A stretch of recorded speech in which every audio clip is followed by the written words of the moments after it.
She fought with her brother for the throne since childhood, earning the reputation of a terrifying villainess. But her brother was the real monster. He had cruelly disposed of her sacred beast, who was like a child to her. When he became emperor, he stripped Martina of her noble title and exiled her. Desperate to bring her child back, she found a prophet, offered to turn back time at the cost of her life. Martina succeeded and returned determined to protect her girl, Lily. She soon learned that for her sacred beast to fully grow, she needed a kiss from the pillar of the nation. Knowing the identities of the future's strongest heroes, she began her search for a potential baby's daddy. First, she earned the trust of Ryan, the future god of war, who became so devoted he asked her to engrave her name on his body. Next, she partnered with the Future's legendary mage, and the two began a partnership of mutual aid. This, however, ignited a fierce jealousy in Lion, and the two heroes soon became rivals. But there's still one more person in this fight for her heart. Miele, the protagonist's loyal servant who stayed by her side even in her past life. How's this story gonna unfold? And who are you rooting for to win her over? Let's find out together. The story begins by explaining that the secret of the Morand Empire to dominate the continent for centuries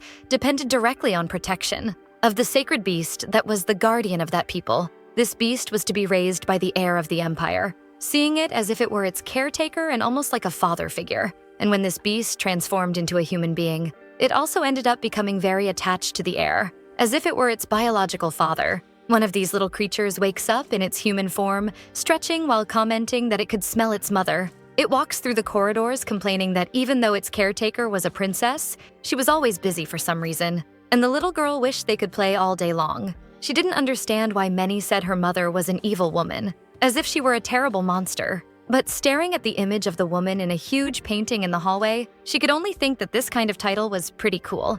After walking for a long time, she finally finds her mother, named Martina, in a meeting with other nobles. For the little girl who spent a good part of her time as a very cute beast, that was the most incredible woman in the whole world. The two exchange glances quickly, and the pink-haired girl cannot help but notice the beauty of the woman. She throws herself into her lap for a warm hug. She asks them to do the thing they always did, and Martina agrees without a second thought. Then, they greet each other in a kind of secret touch, sticking their tongues out while staring at each other. And the nobles around the princess just watch the scene, not knowing how to react. Already in her mother's lap, the little girl whispers to ask if she had decided who would become her father. This makes Martina question if she was referring to the men who were having tea with her, and then explains that those were very dangerous monsters, despite being very handsome. Therefore, they were definitely not good candidates to be fathers. But that didn't seem to matter to Martina, who reassures the little girl that she only needed a mother while hugging the girl even tighter. And now the princess's main focus was to protect the little one, because in her past life, Martina lost that child. Although she did not tell her daughter this, she remembered as if it were yesterday when she was holding the little monster in her arms on a dark night. She was completely injured, but while trying to focus only on the little creature, someone calls the princess. It was Mayfield, the first prince of the empire, and also the girl's older brother, accusing her of having killed the sacred beast, which was the guardian of that kingdom during the incubation process. And for that, her crime would be seen as blasphemy. Extremely irritated, the woman shouts that the child wasn't even dead yet, and she assured that she would take care of her and heal her. The little creature in her arms stretches, trying to touch the princess's hair, who stares at her motionless, filling with hope. Even with difficulty, the sacred beast calls for her mother, saying that she was feeling a lot of pain. Those words tightened the princess's heart even more, making her cry as she thought about what to do in such a desperate situation. Meanwhile, Mayfield continues with his attacks, saying that the court magician had already diagnosed the creature, warning that she wouldn't survive even for one more day. And then, approaching the woman, he orders her to confess her guilt, which makes Martina even more irritated. Shouting to the nobles present, the young man states that by an imperial decree, Princess Martina was stripped of her noble status, being sentenced to 100 lashes. He hadn't even finished delivering the sentence when his men began to arrive to arrest the princess. Furthermore, Mayfield, with his sadistic face, adds that Martina would also be exiled to the border of the empire. In her past life, she had become a complete failure, being painted as the woman who brought ruin to the empire and as a murderer of gods. After being humiliated by her brother among those nobles, she was exiled to a desolate border. Meanwhile, Mayfield inherited the throne. Before all these events, in the imperial battle for the succession of the throne, they both were tasked with taking care of a sacred beast that was still in the incubator. And the boy's beast was born without any problems and helped him reach the peak of success. That was the first victory the young man had over his sister in his entire life. But even so, the girl would never admit that she had been defeated. Alone at the border, the girl wandered dressed in rags that did not protect her from the cold in the midst of the snow. But she only thought that she had to find a way to bring her child back to life and try to secure the inheritance of the throne, which was hers by right. Thus, she used a stone she found along the way to break the chains that bound her feet. She had finally managed to escape from the exile convoy. Of course, it wasn't easy. After all, Martina was pursued and nearly killed by the men sent by Mayfield. And so she fled without stopping and searched without ceasing until finally she found the legendary prophet who could help her. Something that surprised her, as Martina was the first to find her whereabouts in 1,000 years. With great humility, the girl pleads for the prophet to bring her daughter back to life, whom she carried in a small box. And because of her courage and determination to find her, the prophet offers help. However, she questions whether the woman was ready to pay the price for it, for she would have to give her life in that world in return and start all over again. And the prophet asks her if she was willing to end herself for the sake of a better future. That left Martina frightened and made her ask for proof that she could trust the sorceress, who replied that she was a very clever girl for that. And wrapping the beast with her enormous stem, she explains that in this life she could not do much for Martina and her daughter. So she needed to know if she was truly willing to move on to a next life. Very different from this one. Pulling out a blade she carried with her, the protagonist thanks, ready to make her greatest sacrifice thus far, asking that the sorceress take her to a glorious future. Far from the forest, in the midst of the royal palace, the girl suddenly awakens as if waking from a dream. And the first thing she noticed was that she didn't have a single wound. She also hadn't lost any weight, and her hair hadn't been cut. Apparently, everything was normal. The girl stared at her own body in surprise, not believing that this was really happening. Just as promised, she had been completely reborn. The girl celebrates, already thinking about the enemies she had left in her last life. However, she noticed something very important. Martina had already received the necklace that represented her contract with the sacred beast, which meant that in this new life she had already received the creature. And there it was, still inside the egg, in her precious bed. The protagonist runs to hug her, assuring that as long as that creature was alive and well, it was all that mattered to her. The girl was so emotional about the whole situation that she became afraid of dropping the egg on the floor, placing it back in its place to feel more at ease. However, there was still a big question. She wanted to know about the method that the prophet said she would use to protect that child who had not yet been born. It was then that a small window appeared, announcing the arrival of the customized guide for raising the beast. And this left Martina shocked, wondering what that was. Something that the window answered as if it were an entity, stating that it represented the desires of the prophet and was there to help her raise the sacred beast. When she began to explain that the beast and its guardian were united by their hearts and connected to the prosperity of that nation, the princess asked to cut the conversation short because she already knew all of this. Then, the small window informed that to help the beast grow, its guardian needed to receive a kiss of loyalty from one of the pillars of the nation. This was because the beast in question received its energy through its guardian, and when that energy was full, the creature would be able to resist any type of poison. The system further explains that the pillar of the nation was an individual who was essential for the prosperity of that empire. Meanwhile, the kiss of loyalty was a kiss on any part of the guardian's body given with the feeling of loyalty. This made the girl remember that in her past life she had read some ancient texts about sacred beasts, and they mentioned a secret method for the accelerated growth of sacred beasts that had been lost years ago. So perhaps it was talking about that. However, the real problem for Martina would be obtaining that kiss of loyalty from the pillar of the nation because her reputation was terrible. This was because since she was young, she fought with her brother for the right to inherit that throne. And as the two were always in conflict with each other, her reputation among noble women deteriorated. It didn't take long for her arrogant personality to be constantly criticized by other nobles who questioned what kind of princess she was, calling her a monster, a disgrace to the royal family, a witch, and other worse names possible. So it didn't matter who it was, she would never be able to make a man swear loyalty to a princess like her. However, the girl also knew that for the sake of her child, she could change her difficult ways a little. This was because her greatest desire was for her daughter to grow up strong and healthy, in addition to wanting to become a mother who would bring pride to the little creature. At that moment, all the girl wished for was that when the beast was born, it would smile at Martina and call her name. She could already imagine holding that little creature with all the love and affection in the world, as she was hopelessly in love with her daughter. But the girl was pulled from her peace when her bedroom door opened, and Louise, who was her personal maid, entered, wishing her good morning and explaining that she was there to help her get ready, accompanied by Lilin, the palace guard. She asks Martina to confirm what her schedule for the day would be, but before responding, the girl tells the two to come closer, making them nervous, as the princess was not a very easy person. And that reminds the protagonist that she usually had to deal with the fear of her servants, but she needed to receive a kiss from both of them. It was only for that reason that she didn't lose her composure, standing with her arms open for them to approach. Thus, somewhat reluctantly, the subordinates give her a kiss on the cheek, and the window explains that Lilin could indeed be one of the pillars of the nation, but she was definitely not loyal to the girl. As for the maid, she met neither of the two requirements. And this confirms the suspicions that the princess already had about how among the people who served her, there was a spy sent by her brother. The girl remembers that in her past life, after being sentenced to exile, Lilin defended her, losing her title and becoming an ordinary commoner. But Louise stopped being a maid to marry a nobleman and lived the rest of her life surrounded by luxuries. Moreover, in that life, the people who were close to her were also somewhat cold and distant because Martina had no idea who the spy was. But this time she could do things differently, as she could see everything much more clearly. Friendly, the woman thanks the two maids for always taking care of her. This makes both of them very nervous, as it was not normal for the princess to behave that way. Even so, Martina continues with her great act, telling the two to take a day off because she would handle things on her own.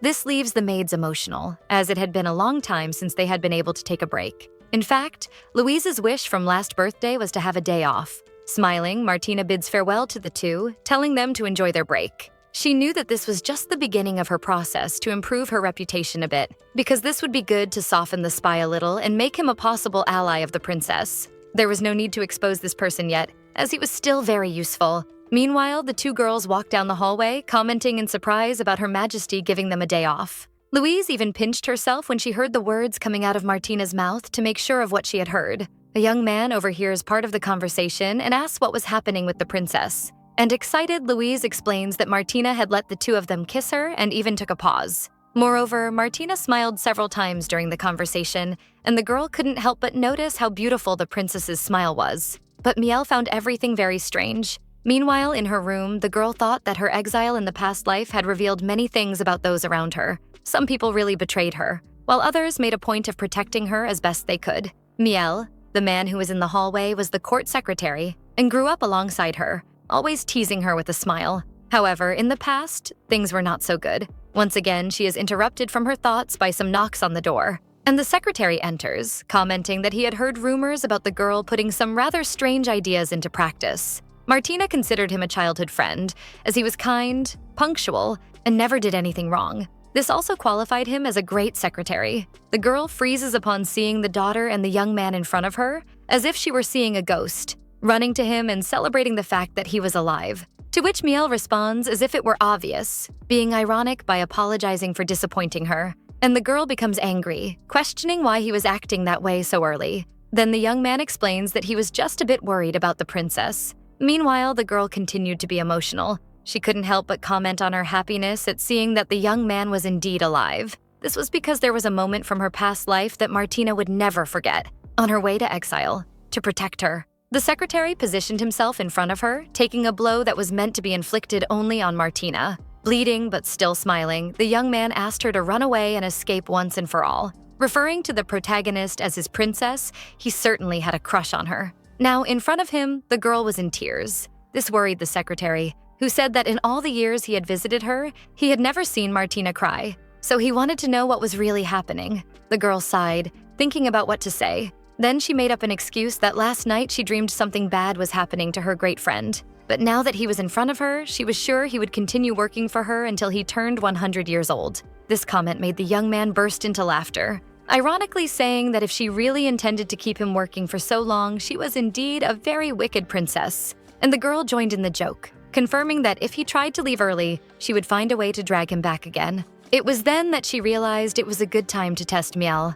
He was a great secretary, managing to organize the princess's entire routine and even making 12 types of black tea. But she wasn't sure if that qualified him as a pillar of the nation. So she asked the boy to give him a kiss on the cheek. But the young man complained that the girl was teasing him again, not very successfully, since she threatened to cut his salary in half that month if he refused to do what she was asking. The young man was clearly irritated by all of this and questioned whether the girl had always been so full of demands. Then he obeyed the princess's request, making it clear that he had no chance of resisting her demands. However, as the girl already suspected, the window stated that despite his extreme loyalty to her, he was not a pillar of the nation. Even so, Martina couldn't help but feel a little disappointed, for it seemed that the pillars of the nation were the people who had some influence over her, which reminded her that during her exile, several very talented individuals had emerged, and using her memories from the past, she could use this to her advantage and recruit those people. Changing the subject, the girl asked what the day's schedule would be,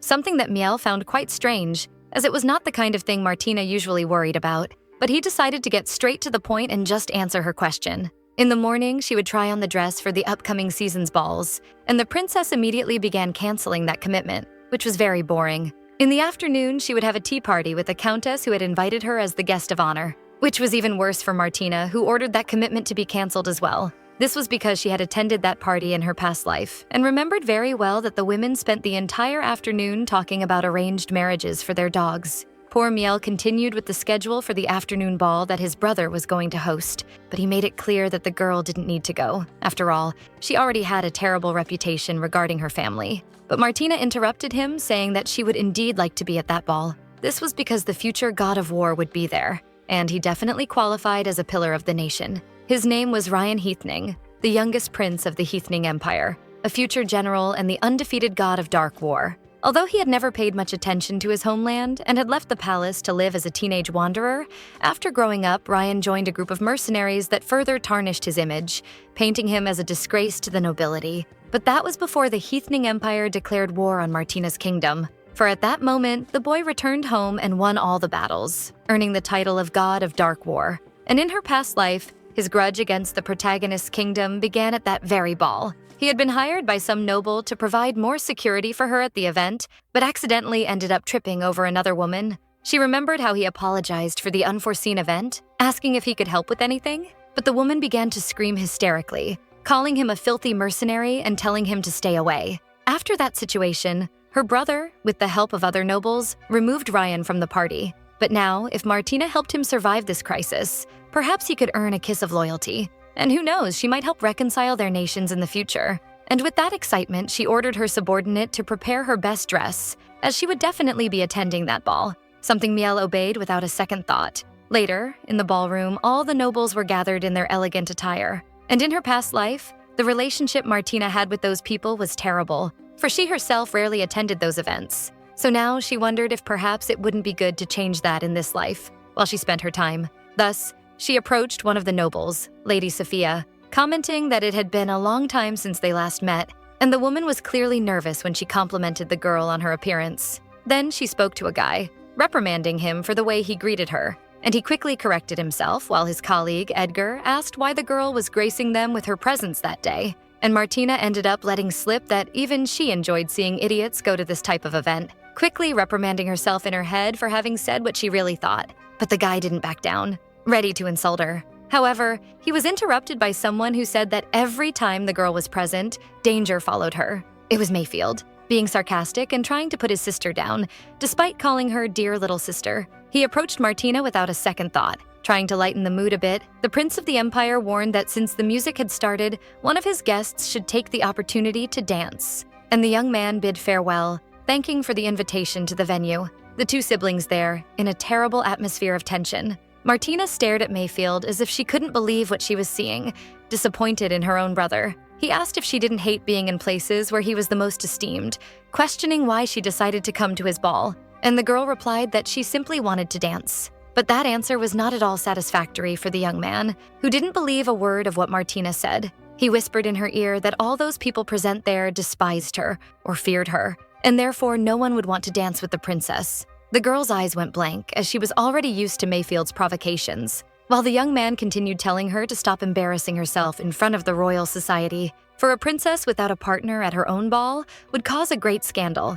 And then he suggested that if the girl put herself in his place and begged for a dance with her own brother, he would do her that charity. And then he suggested that if the girl put herself in his place and begged for a dance with her own brother, he would do her that charity. When she finally spoke, Martina said that wouldn't be necessary. And at that moment, what she had predicted happened. The scream of the other princess towards Ryan echoed through the hall. It was at that moment that, smiling, the protagonist declared that she had already found her perfect dance partner. In the eyes of the nobles, mercenaries were like dogs. They were people without loyalty, without pieces of land, without servants. And as long as you could give them some money, they could help you using their fighting skills, which meant they could work for one side today and for another tomorrow, like a dog that would go anywhere as long as you paid well. So why did people have to be nice to this kind of people? And there she was, complaining about the fact that they had brought a man as dirty as Ryan to that noble event. In fact, it was only because of this status that they decided to place the responsibility for what happened on Ryan.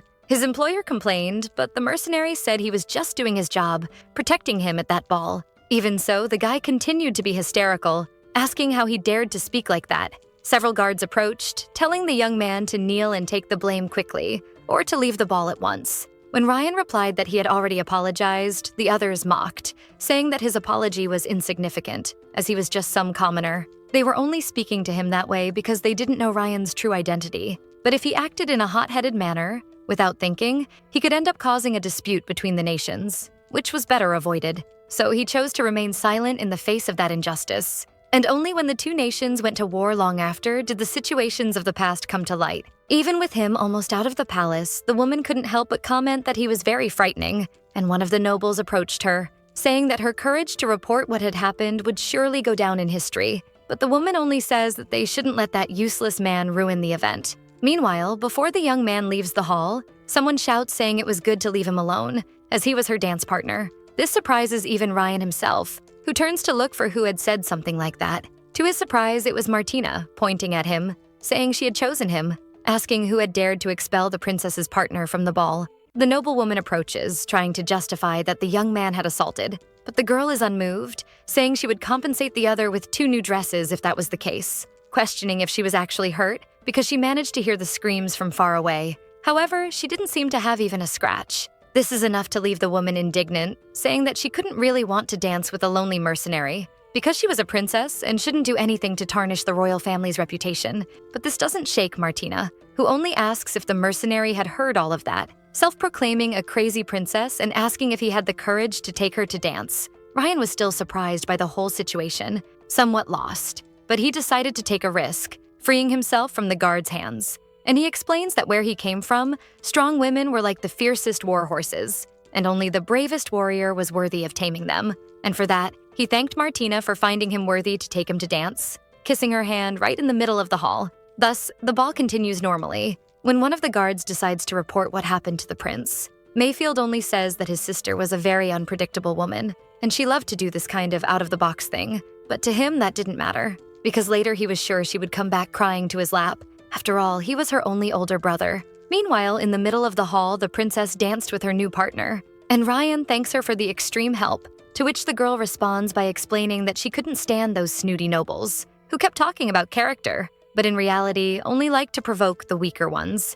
To try to return the kindness, the young man explains that she could ask for whatever she wanted. That was a great opportunity for Martina, but if she asked the young man to kiss her hand so directly, it probably wouldn't work. So she asked what she could ask of him. And while they continued that warm dance, the young man explains that one of the things she could ask for example, was his protection for a month. Or maybe she could ask him to fight for her. And she could even order a murder. He made sure to say this last part very quietly in the girl's ear, so as not to draw too much attention. Excited by his proposal, Martina asks what he would do if she asked him to kill a prince for her sake, something Ryan could do without much trouble. However, to do that, she would have to tell her whole life story. She had almost forgotten that she was dancing with a mercenary, which meant she was dealing with a complete desperate man. She knew that the young man's only psychic support was his own nation and his mother. She reveres him at the end of the dance, saying that she had no interest in such a barbaric murder, but she had a great idea, and she asked the young man to meet her alone the next day, an offer that left the boy a little curious.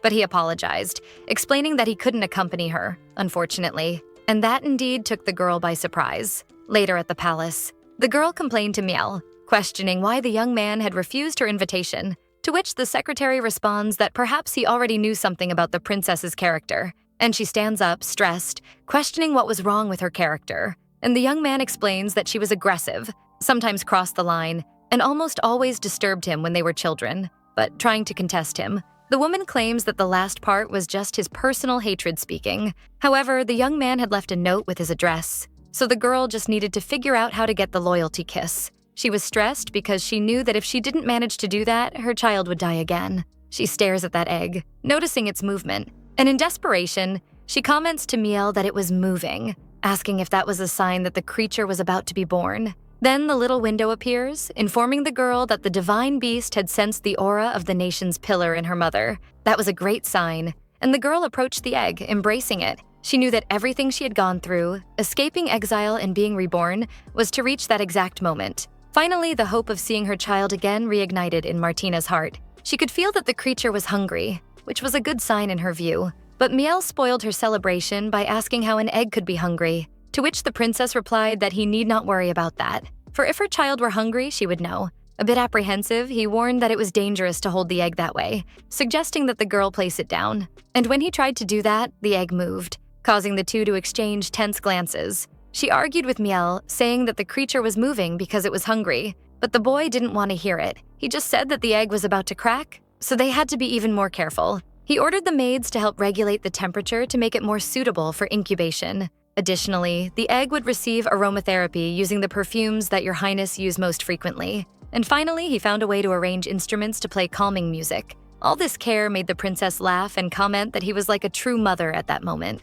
And the secretary said that as everyone in the kingdom commented, he was a person without the slightest sense of villainy. And his main role in the castle was to protect the things that his mistress cared about. Her words left the girl quite satisfied. Despite this, there was still caution in that place. This was because in the girl's past life, when the egg cracked, the creature already showed signs of illness. She couldn't live even a single day, and even the strongest wizard in the kingdom couldn't save her, dying in her arms. But the girl was determined to do everything to ensure that this did not happen again in this life. In fact, now that it had been confirmed that the mercenary Ryan was one of the pillars of the nation, the woman's main goal was to earn his kiss of loyalty. The princess stood up, saying she would go after some information, and Miel asked her not to take too long, because for the egg to finally crack and the beast to be born, Martina needed to be present. He couldn't stop thinking about the girl's words about how he was acting like a mother. However, he believed he should at least be a father, but he would never say that to Martina. Just that idea made him completely blush. The next day, at the hotel in Sepoya,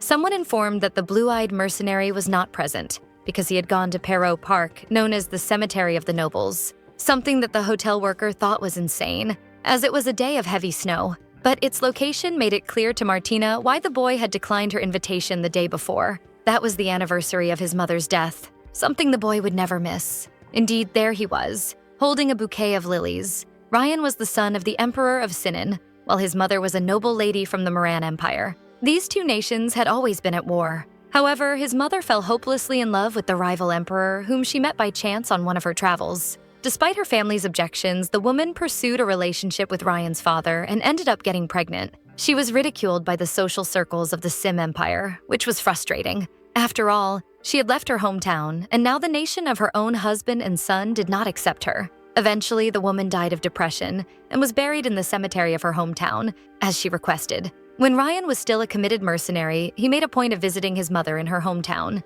His idea had always been to retrieve the belongings that his mother had kept when she was young, but unfortunately, the woman's family did not want to see him. Standing in front of the tomb, the boy was deep in thought until he was surprised by someone calling him. It was Martina and Lilin, celebrating the fact that the fighter had not left yet. And smiling, Martina showed a box she was carrying, claiming it was a gift for him. The boy was quite disoriented and questioned what she was doing there, to which the princess replied that he would know as soon as he opened the box. The boy was very confused by the whole situation. After all, a cemetery is not exactly a suitable place for visits. To his surprise, inside the box were things that belonged to his mother, the things he had longed for. He was astonished by the contents, not knowing how the girl managed to get them. But all Martina said was that he need not worry, as she hadn't mentioned anything about her identity yet. He had only just learned that the boy was in the noble cemetery, and considering those intense blue eyes that were characteristic of Vitas's family, he discovered his identity by doing a brief search. But what the young man was really interested in was knowing how Martina had obtained those items,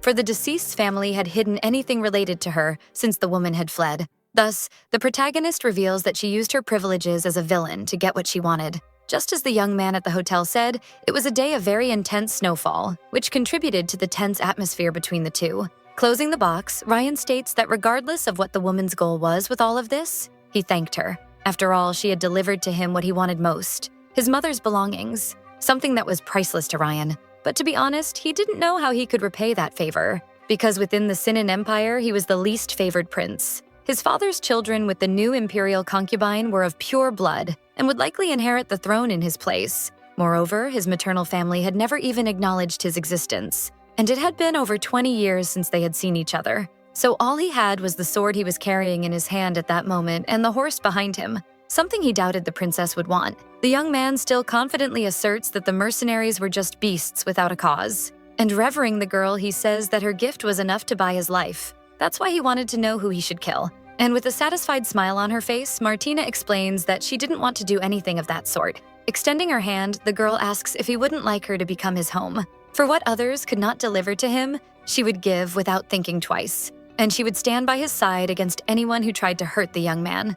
As long as he accepted, she would never let him be a lonely beast again. That moment brings to mind the memory of when the boy was still a child, alone, holding a wooden sword. It was as if he saw a door opening before himself, and the little girl so small showed a solution to all his problems. Still, Ryan confirms if she really wanted to tame a wild beast and make it live around her. And the woman retorts, saying that a villain and a beast would be something quite fun to see, questioning if the young man didn't agree. He can't help but laugh, commenting on how incredible the woman in front of him was, and he calls her a crazy princess, before carefully taking her hand and swearing his devotion to the girl, sealing their agreement with a kiss on her hand, and reaffirming that from then on she would be his home. A small window immediately appears, stating that the young man met both prerequisites, to be a pillar of the nation and truly loyal to the girl, and it informs him that Martina had obtained the energy of the sacred beast at its peak. It also triggers an emergency alert, as having reached the size of the energy, the beast was ready to be born and its egg was about to crack.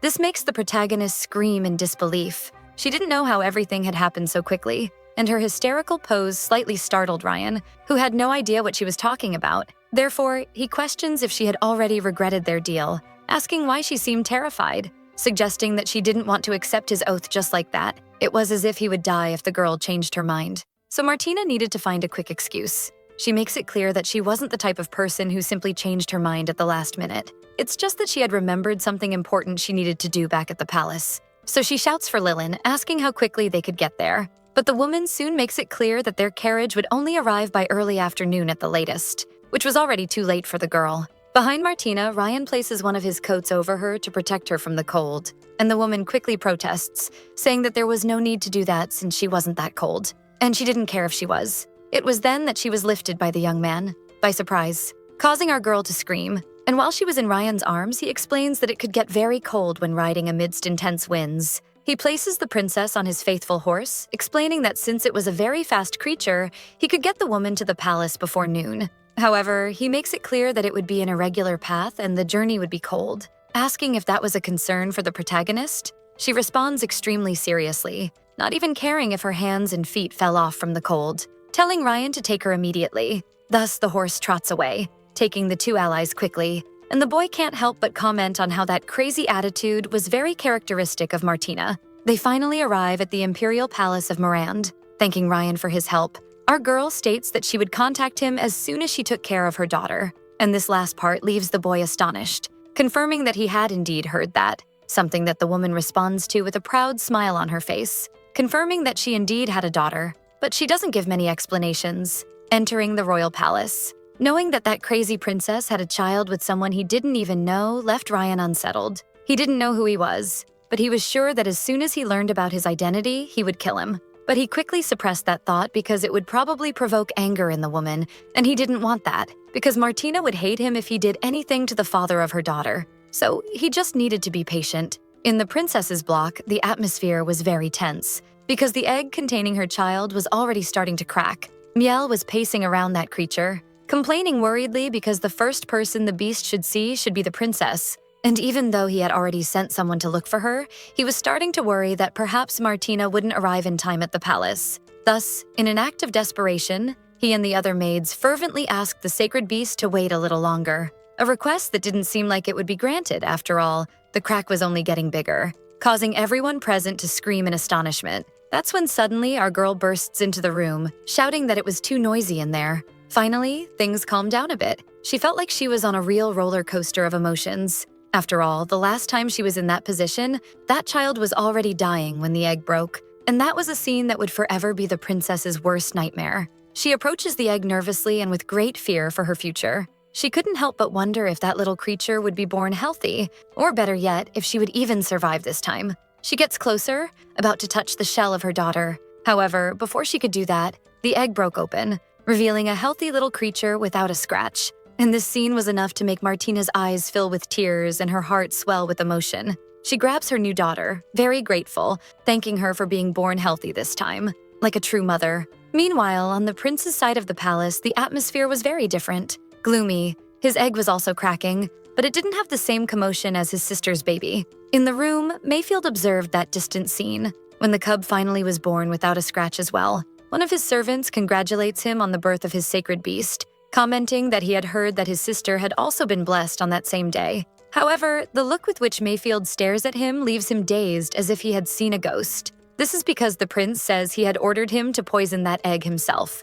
indignant at his servant's incompetence. Meanwhile, in the girl's room, things couldn't be better. Her cute little creature was drinking milk from a bottle like a real human baby. The woman watched her closely, thinking about how lovely it was to see that little thing drinking milk. It was fascinating to think that sacred beasts had the same consciousness as a 2 to 3-year-old child. However, if she kept drinking so much milk, she might soon be able to absorb magical powers. But that thought was quickly dismissed by the window that stated that sacred beasts gained almost no power through feeding, and the only effective source of magic for them was the loyalty kiss from one of the pillars of the nation, something that the girl was already tired of hearing and asks if she had to gain long-term loyalty from as many people as possible, something that the system confirms. At least now she had found Ryan. The problem was that since he continued to be a mercenary, his next mission could be in a distant place like another nation. So she decided it would be better to hire him as her personal guard for a while. However, the window warns her of one thing, giving a hint that if the pillar of the nation didn't have enough experience, he could lose that status,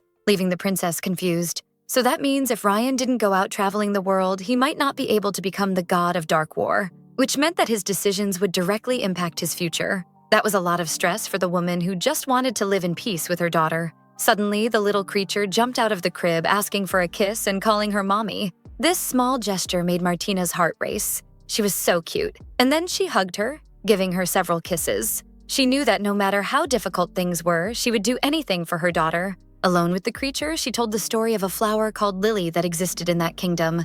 It was a flower that could grow for 300 years and even come back to life after being burned. And thinking about all this, she decided to name the little creature Lily, like the name of the flower lily in English, something that surprised the little one. With all the affection that Martina had for no one else, she made it clear that the creature was Mommy's Lily, a lily that would live a very long life. With this simple gesture, the connection between the sacred beast and its caretaker had intensified even more. Touching her daughter's paw gently, our girl promised to always protect her and ensure that she would have a long life. Miel and Louise watched the scene with a certain fondness. Louise picked up an empty lilywood, commenting that the princess's sacred beast had a great appetite since it drank all of that quickly and offered to prepare another. Meanwhile, Miel informed the girl that the news about Lily's birth had already reached the prince and the other nobles. Moreover, he had heard that Mayfield's sacred beast had also been born that day, something that didn't seem to impact the protagonist's mood much. Suddenly, Lily spoke up, questioning if that young man was her father. The word father echoed in the room quickly, leaving both of them awkward. Miel, in particular, turned as red as a tomato from nervousness, but with a sad expression, almost as if he were disappointed for not being the father, he explained that this was not the case. And Martina couldn't help but jab at him, saying that if he were really the father, he would spend his life being disturbed by both his wife and his own daughter. That would make him a doormat. Trying to ignore that, Miel commented that the princess knew he had been single his whole life. Poor guy, he's stuck waiting for Martina to give him a chance. Then turning to Lily, he explained that although he was not her father, he was a servant of her mother, and that the thing the princess liked to do most in her free time was to tease him. The creature didn't understand any of these words, and the princess covered her ears, telling Miel to stop teaching the child the wrong things. The blonde questioned if the name of the sacred beast was Lily, and innocently, the creature introduced herself. This allowed her mother to take the opportunity to introduce Miel by name, asking the little one to call him that from then on. She couldn't be happier with that creature in her lap. After placing her in the crib, Martina asked if Miel had investigated Louise as she requested, and the young man explained that he checked the history of all the servants the princess had. He then became curious to know why she was so suddenly worried about a specific person, and staring at the bottle that the woman had prepared for her daughter with suspicion, she remembered that Louise was not loyal to Your Majesty. remembering when the maid kissed her cheek and how the prophet's assistant informed her that she was not loyal. That's why the girl speculated that the person responsible for poisoning her egg in her past life had been Louise. And in this life, she protected the egg as if it were her own life, so that there would be no chance of that happening. Perhaps the girl had been blackmailed or bought by her brother, but she couldn't help but wonder why the girl would have changed her mind to support Mayfield since she had passed the investigation when she became her maid. This made the princess even more suspicious that something must have happened to her without Martina knowing. With all this in mind, the protagonist ordered Miel to check what had been happening with Louise lately, informing that from then on, she would personally monitor Lily's food and water. Miel didn't understand the reason for all that suspicion and suggested that if the girl really thought the maid was problematic, it would be better to fire her. However, Martina argued that if she simply fired an employee without justification, her reputation would only worsen. But if she truly wanted to defeat her older brother and make Lily the sacred beast of that empire, she had to focus on being a great mother. Meanwhile, in the kitchen, the creature's bottle was boiling, until it was opened even with all its contents intact, by the maid who had a mysterious vial in her hands. She had been threatened by the prince's servant who shouted asking if perhaps Louise was daring to challenge the villainess. For if the princess found out what she had done in the past, she would surely send 10 fierce dogs after the girl to eat her alive. And scared, the maid begged him not to reveal anything. Then, handing the vial to Louise, he instructed her to follow his directions. Now the girl trembled, unable to believe what she was doing. She pours the contents of the vial into the baby bottle and quickly takes it to the princess's room, informing her that the milk had been heated and would be ready for the child's consumption in about half an hour.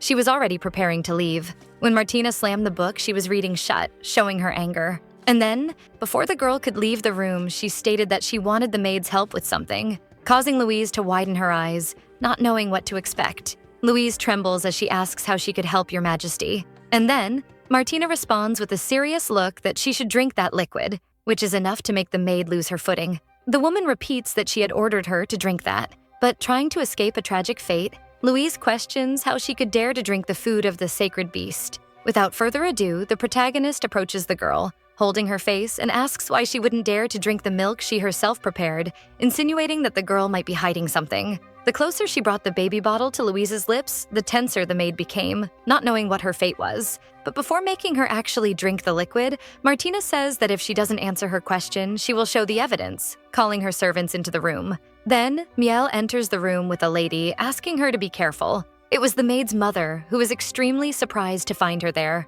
The lady happily comments that they had delayed to see the palace doctor, and he himself said he could cure her eyes. And all of this, because she was the Princess Martina's maid. The girl was surprised to hear that, and her mother continues, saying that as soon as she was cured, she wouldn't have to cry anymore because of her. The girl's eyes fill with tears as she says that this was great news and she was willing to do anything for her mother's health. Martina begins her speech talking about the family history, about Louise, about how her mother went blind out of nowhere, leading the family to despair. And because of this, the maid stole her ring to pay for her mother's treatment, but she asks her not to worry about that part, because she would only deduct the price of the jewel from her salary. Louise was very scared, and to make sure she had heard everything correctly, she questions if this meant that Martina would not fire her, to which she replies that of course not, despite being known as a villainess in that kingdom. She was also a mother and admired her maid a lot because she did everything for her own progenitor. Louise's eyes shine upon hearing those words. She didn't quite know how to respond to her mistress.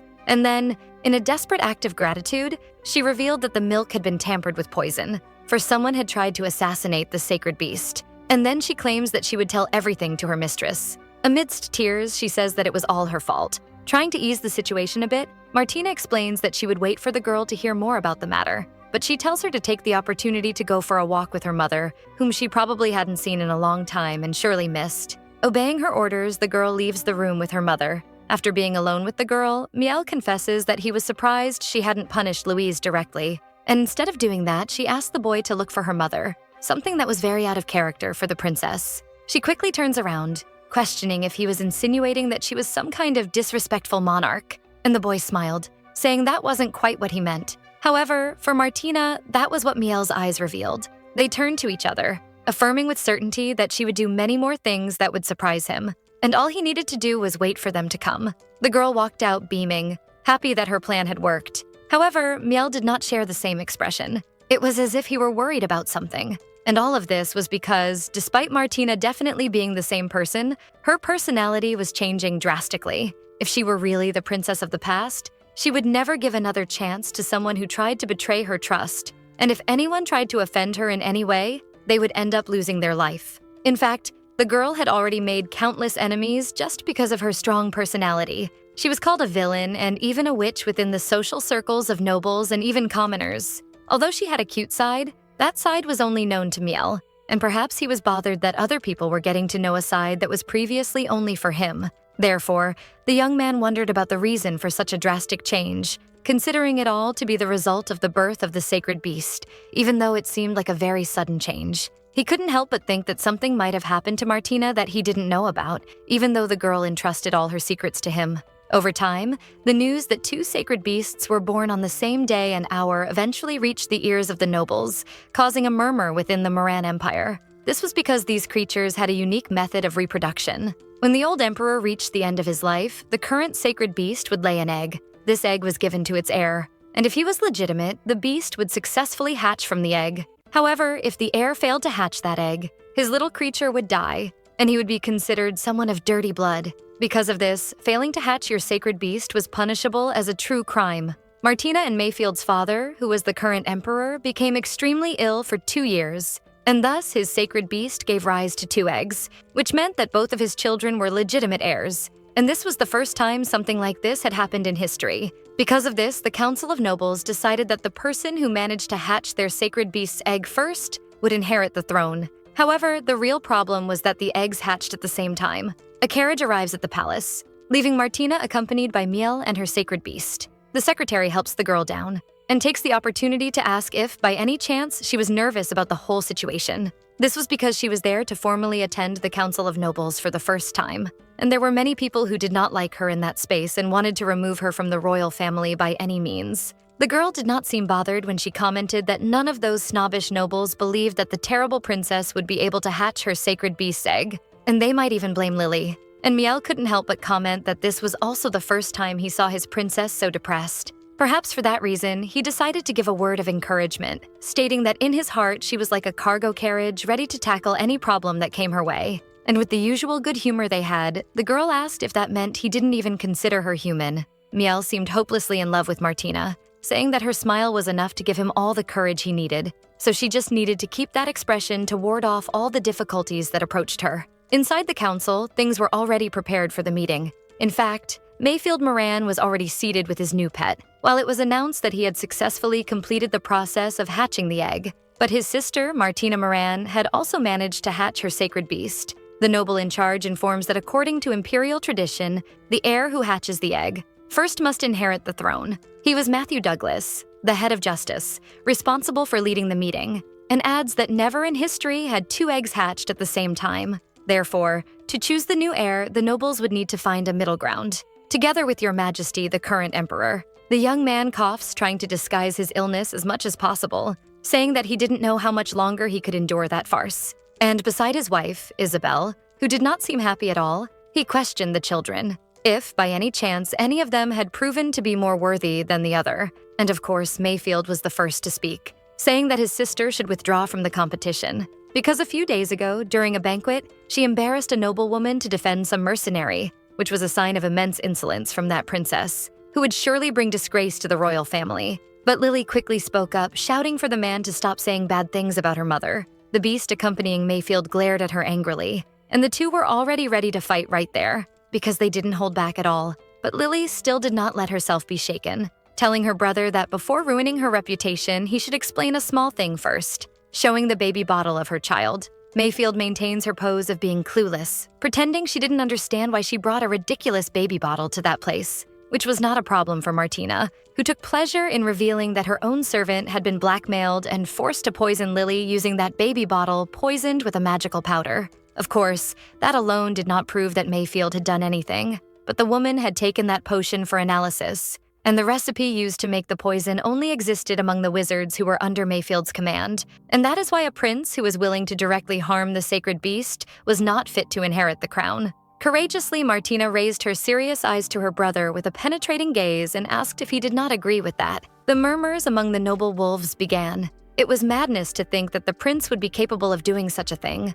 After all, the sacred beast had nothing to do with his sister, but rather with the vitality of the empire itself. That is why the princess should be chosen, despite her reputation being at least problematic. In the midst of all that confusion, their father asked everyone to be quiet, giving Mayfield the chance to say something in her defense if she wanted to. It was as if the young man was not prepared for all of that. He explained that his wizard was waiting outside the council, so he asked his guards to take him away. Martina was serious, attentive to every movement of her brother. For in her past life, he had used magic to end Lily. So who knows, in this life, the protagonist might be able to finish him off for good. She clings to the sacred beast, which senses the concern in that atmosphere, and the door slowly opens, bringing even more suspense to it all. The wizard finally enters accompanied by the other guards. He had his head down, as if he had something to hide. Mayfield goes straight to the point, saying that his sister accused someone of trying to poison her sacred beast, and the formula of the potion was solely under the control of that wizard, which was very pertinent evidence. And that is why the prince wanted to know what the guy thought. Finally, he speaks up, fallen to his knees on the ground, confessing that it was he who made the potion. However, he acted alone, reaffirming that Prince Mayfield knew nothing about it. He surrenders, acknowledging that trying to kill the sacred beast was something unforgivable, and that he would pay with his life to prove Mayfield's innocence. His action was quick. He himself used a spell that instantly covered him in flames, shocking everyone there. Martina and Lily stared at the scene with distrust and horror, not knowing what was happening, and the fire began to take over the place, causing the guards to run to protect Gardner. The other nobles were also frightened, wanting to leave because they did not understand what was happening. The fire diminished, leaving only the remnants of that sorcerer. The shock was so great that people could only stare, scared. The flames kept diminishing more and more, and even in the midst of all that chaos, Mayfield still smiled confidently. And with a satisfied look, he tells his dear sister that he had avenged her, asking if she was satisfied now. But Martina shouted that she was not, for they could not prove anything just with the words of that wizard. Deep down, she could not accept that her brother was indeed capable of sacrificing a precious wizard just for his own good, erasing the evidence of his crime. The cough of their father draws attention, and Isabel asks her daughter to leave things as they are, for her father was already very tired, so it was better to conclude at least for the day. The girl looked visibly worried, staring at all that. She hated that theater of her family. To further insult her, her mother made a point of saying that she did not believe her brother was capable of hurting her so directly. Thus, with a sad expression, Isabel decides that the issue of the successor to the throne would be the topic of the council for the following month. But now it was better to retreat. Quickly, the nobles disperse, returning to their activities. Just like Martina, who leaves with him slowly. But she is stopped by her brother. Maliciously, Mayfield asks if she did not think they were very similar, both proud, very skilled, and eager to deal the final blow to each other. In fact, they shared the same cold and lifeless gaze. The girl thinks for a moment before responding, turning to her brother, with a frightening look before saying that if he did not like those eyes, he could tear them out at any moment. Mayfield changes his tone, stating that his father was weak and his mother had no real power. Furthermore, 70% of the noble houses considered his commands. The Order of Knights also served, and the wizards had allied with him through a contract. Therefore, he knew that only a small thing was missing for him to become the pinnacle of that nation. For Mayfield, all that was left was to get his sister's eyes embedded in his crown like real jewels, and perhaps even turn Lily, whom he referred to as a little bunny, into a pair of gloves. This last threat makes Martina push the boy away. The girl was visibly upset, saying that her brother always liked to steal the things that belonged to them, but this time it would be him who would lose everything. For some reason, this does not frighten Mayfield at all. In fact, all he does is comment that he was waiting to hear those cries for help from his sister. When he finally leaves the palace, in the carriage, the atmosphere is tense. She was by Miel's side, head down with the whole situation, not saying a word. This is because her brother could trigger unreachable triggers in the girl, reminding her of her past life. In that life where Lily was indeed poisoned by him and Martina was exiled and left to die. Leaning towards her brother ended up giving her a fate worse than death itself. She had to endure the worst things a human being could go through just to get that second chance to save her daughter's life. That is why she was not willing to simply let history repeat itself. Then she finally spoke, telling her faithful secretary that she had thought of something. However, he cuts the seriousness of the conversation by making a cute face along with Lily. This is enough to make the girl laugh for the first time that day, asking what the two were doing. The little creature smiled, satisfied. You could say that Miel Quentin had said that if they acted that way, their mother would smile. Very cute. The sacred beast asks Martina not to be sad about what happened that day. and explains that Miel told her that it was to make her happy, smiling innocently. Hearing her own daughter ask her not to be sad struck a very sensitive place in Martina, who lowered her head again. And because of this, Lily questioned what was wrong. Amid tears, the protagonist explains that she was afraid her brother would manage to hurt her and take Lily from her arms because she couldn't protect her. But she was not afraid of that now, and she carefully picked up the creature in her lap, before saying that her heart had filled with courage when she saw the creature's smile, stating that there was nothing she couldn't do as long as her daughter was with her. Optimistic, Lily asserts that she would always be with Martina, asking again for her not to cry, and the protagonist thanks her for the affection, commenting on how soft the little one's fur was, which made her comment that it was like a scarf for the woman. Miel observes the scene silently, but with a satisfied smile as if he were truly happy with his life. This is because he was willing to show her that she possessed all the power necessary to protect those she loved. 10 years earlier, the two siblings were being forced to share a meal as always downcast and quiet in their own world. When Miel brought another plate for the girl, Martina glanced at him out of the corner of her eye, commenting that he was very handsome. But Miel ended up not hearing properly and asked her to repeat, please.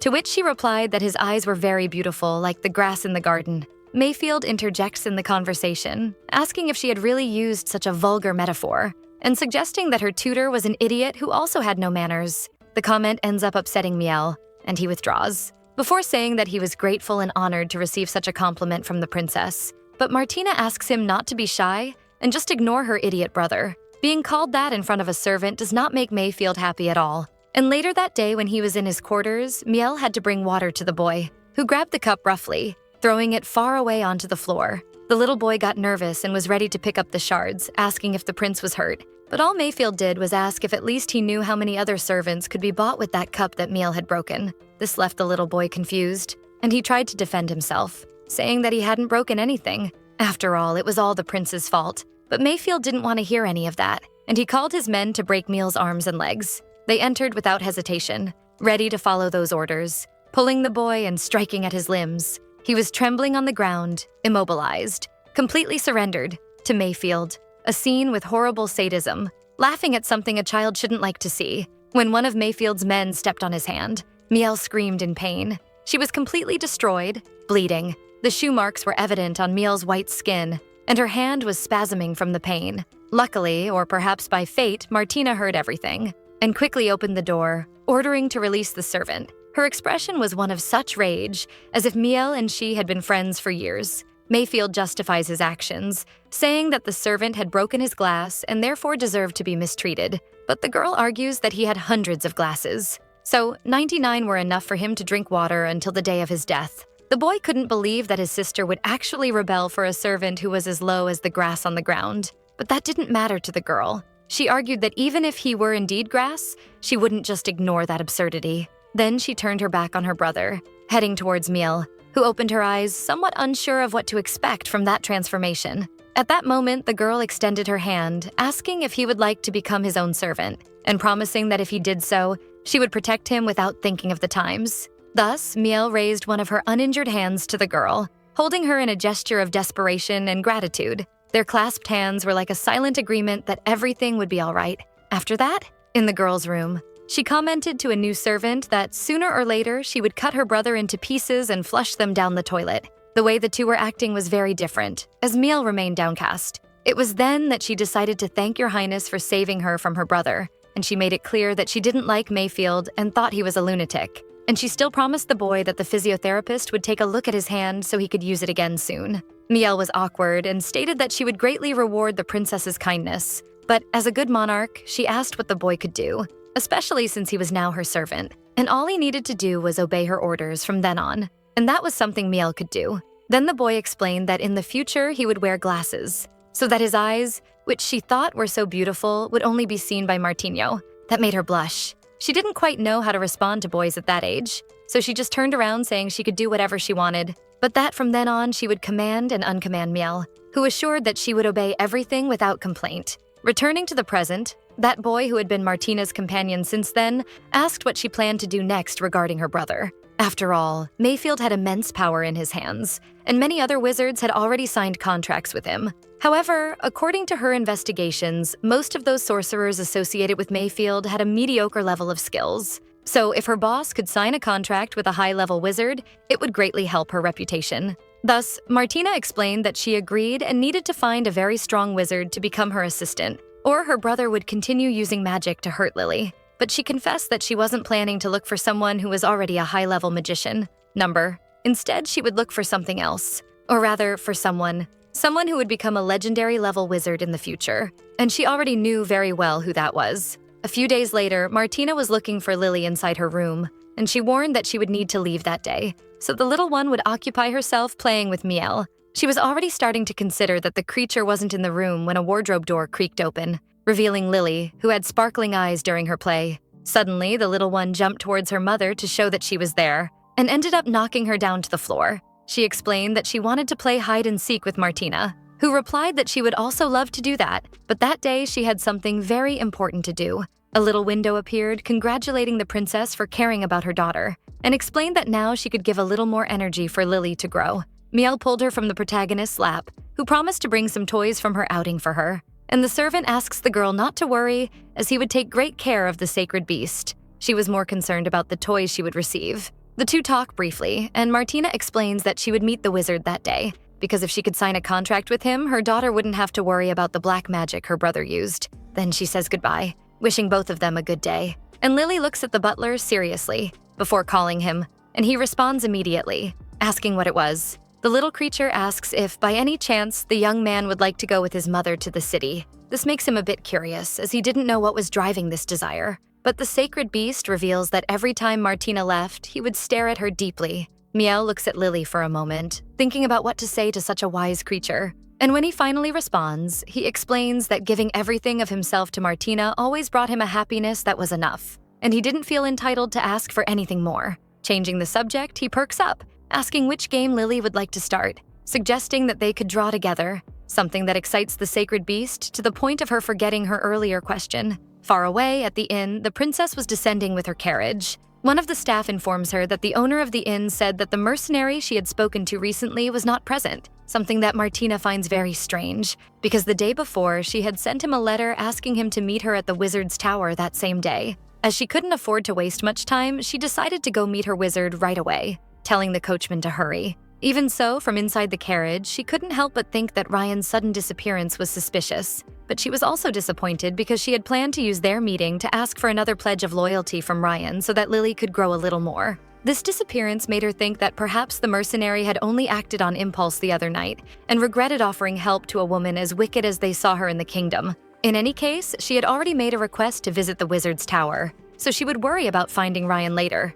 At that moment in time, the future legendary wizard, Phoenix, was just an ordinary student inside the magic tower. In fact, his family was entirely of commoners, and during his stay at the school, he was not very recognized. However, years later, Phoenix wrote in his memoir that on the day Martina was going to visit him, he had been framed by other students and expelled from the magic tower. The school was enormous, with beautiful architecture. And in one of the classrooms, one of the teachers was yelling at poor Phoenix, asking if that was really the final project he wanted to submit, explaining very angrily that the task was to freeze some element of fire using ice, but the boy had frozen a fly, which was absurd to him. In front of the whole class, the young man humiliated the poor student, calling him trash and questioning whether he really thought he deserved to be studying in the Tower of Wizards. The boy was very angry and confidently stated that he had submitted a project with a frozen element of fire, so someone must have swapped his last-minute submission. But the teacher didn't believe him. It was too impossible for him to imagine that any noble classmate of that poor commoner would have bothered to swap projects with him. The whispers in the classroom didn't stop, and all the other students seemed satisfied with the scolding the boy was receiving. One of the arrogant students caught the teacher's attention, stating that even the scrolls Phoenix used to do his assignments were terrible and would go straight into their trash bins. So there was no reason for a noble to steal anything from that boy. Another young man made a point of humiliating Phoenix, saying that he had to rummage through the trash to finish his assignments and worked in the school kitchen just to buy his uniform. So there was no reason for someone like him to be learning about magic, questioning whether he thought learning the same things as the nobles would lead him anywhere in life. The teacher was already fed up with that boy, saying that the Tower of Wizards would not tolerate a student like him, and since he had already given a prior warning, if he made any more mistakes, he would be expelled. And so, from that day on, Phoenix would no longer be a student of the Tower of Wizards, and this statement made his world collapse, but he tried to hold back his tears. taking his work back and acknowledging the punishment he had been given. But it makes it clear that even if he was no longer a student there, he would continue learning more about magic. And by disintegrating the parchment in his hands, he makes it clear that he would create a type of magic that none of the men in that room had seen before. The professor, however, did not believe this, accusing the boy of having a hallucination. After all, that school was the pinnacle of magic. But he decides not to argue further with the boy, telling him to pack his things and leave soon, for that was not a place for people like him. Attention is interrupted by a woman who quickly enters the room, whispering something in the professor's ear, something that leaves him unsure how to react. And then he asks Phoenix to wait for a moment. The boy turns suspiciously, hearing the professor say that an exceptional guest had requested to visit the magic tower. In the hallways, the three walked while the guy explained that she wanted to be a sponsor for the boy, and making it clear that she was someone extremely noble. And before they entered the place where they would meet this guest, he tells him to be careful with his words and not to say anything rude that could offend her. When the student finally lays eyes on the guest, it's as if a portal opened in front of him. For there was Martina, introducing herself as the imperial princess in front of that very simple boy. The professor hurriedly introduces Phoenix to the woman. He also states that there were several other students within the academy who deserved much more support than he did, revealing that he had already violated the rules of the Wizard Tower 3 times and even stole the belongings of a noble student, and then warns that if Martina were indeed to provide any support to him, it would likely affect her reputation. His words make the boy let out an ironic laugh, and he confesses to having stolen a classmate's homework, but since it was only worth 23 points in the average, he didn't even know why he did it. He is soon reprimanded by the professor, who tells him to be quiet because he had no right to mock a noble person. Martina knew that this was the day the boy would be expelled from that school. When this happened in the story, Phoenix returned to his village where he lived and spent a good amount of time as an ordinary peasant. But despite not having the necessary magical materials or teachers to guide him in that village,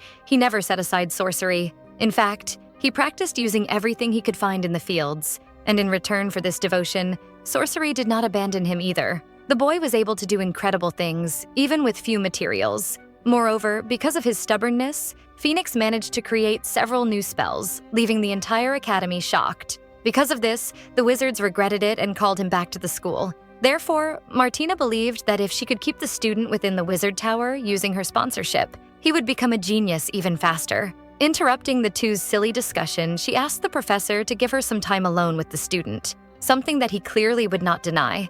After all, he was in front of a princess. But before leaving, he reinforces that Phoenix should behave, even when alone with her. Finally, the two are face to face in a deafening silence, and Phoenix looks at Martina suspiciously. After all, he didn't know exactly why she wanted to sponsor him. The princess breaks the silence, making it clear that she would cover any expenses he had within the school, and no matter what difficulties he encountered along the way, he could always count on her. Moreover, she didn't care what those noble snobs thought, she only wanted to know about him. And getting closer, which clearly made that boy nervous, she asked if Phoenix would accept her as his sponsor. The boy lowers his head, pondering all of this. Before saying anything, he removes his cloak, leaving Martina very confused. When he started to take off the other pieces, she began to get a little nervous and questioned why he was doing this. The woman was already desperate, telling him to wait, because Phoenix was already very excited about all of this. She closes her eyes and asks if he really thought she wanted that kind of relationship with her student, making it clear that she had no intention of doing anything with him and telling him to get dressed quickly. It was then that the boy revealed his torso, all marked with scars, explaining that he just wanted to show her what his last sponsor did to him. The princess opened her eyes instantly, shocked by all of this. When she asked if that person had hit Phoenix, the teenager replied that this sponsor was a lord who deeply hated magic, and in fact, what he wanted was a magic slave. Only that, since most of the wizards were nobles, he couldn't do that. However, for this man's luck and Phoenix's misfortune, he was just an ordinary magic student. When he went to school, he said he would sponsor him in exchange for his services. But every time the boy used magic, he was brutally tortured by this man. Therefore, pulling Martina's delicate hands, he asked if he could ask a question. And placing that hand on his chest full of bruises, he questioned whether by any chance she intended to do the same to him. The boy was being so real with his feelings that the princess was in complete shock. It was a feeling of great confusion. After all, the boy couldn't simply trust her, but he also wanted her help very much. If one were to make an analogy, it was as if he were a stray cat that had been through a lot. But if that were the case, she would only need to enchant him using a toy mouse. Of course, metaphorically. Therefore, putting his shirt back on, the protagonist stated that she knew that, regardless of what she said, he wouldn't believe her. So, she decided to make a proposal that would be a bit more advantageous for the boy. Every time he completed one of his goals, she would sponsor him for a year, and the first of them would be to create a kind of portable magic fountain. Phoenix soon became euphoric, asking how she knew that this was the boy's research. And he didn't even let her answer because he himself had stopped researching since he didn't have enough magical material. So, he gave up. Trying to touch on a deeper place within the boy, Martina explained that this winter had been terribly cold, and because of that, many people from the place where Phoenix came froze to death. So, she was thinking about that same purpose. After all, as the princess of the empire, she wanted people to have a comfortable winter, just like she had in the palace. That's why she really wanted the boy to accept and continue that research in her name. Phoenix had nothing to say. He stared at that woman he didn't even know in shock, but he soon perked up, like a stray kitten seeing a toy mouse. And he asked if she could get the materials, taking the opportunity to mention that there were other students stealing his things. So, he would really like to move to a room alone, but he quickly apologized for making so many requests. However, Martina didn't mind. After all, she herself referred to herself as the most infamous princess in the kingdom, and there was nothing she couldn't do. Then, she winked conspiratorially at the boy, who finally seemed to feel comfortable. He laughed, saying that, by the way, he was also the most hated student by all the teachers there, so he would really like to be by her side. Quickly, he approached Martina, pulling her hand and explaining that he had heard that kissing someone else's hand was a way to show loyalty. But apparently, this was a gesture made by knights, so he preferred to ask if he could do that with the girl before advancing to her hand. The protagonist was shocked and a bit awkward, because she hadn't imagined that Phoenix would be so much like a kitten or a puppy in that way. She didn't know how he had managed to get that kiss of loyalty so quickly, but now that it was happening, all that was left was to enjoy it. Thus, Phoenix placed a soft kiss on her hands with the utmost devotion. Martina could swear she was dreaming, because she didn't expect that boy to be so quick in his actions. However, the little window made it clear that despite being one of the pillars of the nation, his loyalty wasn't quite sincere. This left the protagonist a bit disappointed, because that meant that the act of sincerity was a huge lie. And staring at her new sponsored student, the princess wondered if that future wizard was also great at pretending. Even so, she smiled, because that would be an interesting partnership. Moving a little away from the girl, Phoenix asked if in the future he could request some research materials using her name. Out of nowhere, someone entered the room, quickly pulling the boy by the collar of his shirt. It was Ryan, with his usual ogre-like demeanor, lifting the boy and saying that this wouldn't be possible. Martina shouted, reprimanding him, and asking why he had only shown up at that moment, as she had gone to the inn to fetch him and hadn't found him, so she needed to know where he had been. Something that the man didn't answer, only stating that Phoenix was a dangerous guy. He was already ready to draw his sword, saying that if Martina allowed that boy to be by her side, he would surely put her at risk. And with a dark look, he made it clear that with the princess's permission, he could eliminate Phoenix once and for all at that moment. The boy does not fall behind and begins to chant his protective magic, fearful of that mercenary. But the princess knew that Phoenix was just any magic student. What made her wary was that even the teachers within that school could not see the boy's talent. So why and how did Ryan manage to? Was there some kind of special connection between the pillars of that nation? Like a kind of survival instinct among the powerful beasts that sustained the empire? Without waiting for Martina to say anything, Ryan advances on the boy, saying that if she could not make that decision, he had no problem with it. Phoenix was clearly nervous. After all, he had a sharp blade very close to his shoulders. But before that pathetic battle could begin, Martina shouts for both of them to stop, and they stare at the girl out of the corner of their eyes, not knowing what to do. The princess was clearly stressed and said that both of them were loyal to her, which made them her servants. And none of her servants could act without her permission beforehand. Phoenix quickly strikes a good guy pose, saying he was very scared of the situation and apologizing to her. The girl pulls him, telling him to follow, as she would talk to her teachers about how she could provide some support to him. After ensuring that his new quarters and research materials would be taken care of, she asks if there was anything else the boy wanted, but he declines, as just having materials to continue researching was more than enough. Before leaving, she looks at Ryan coldly, reprimanding him with a glance. He was also not happy with this situation at all, but she asks him to calm down and meet her at the carriage once he was more at ease.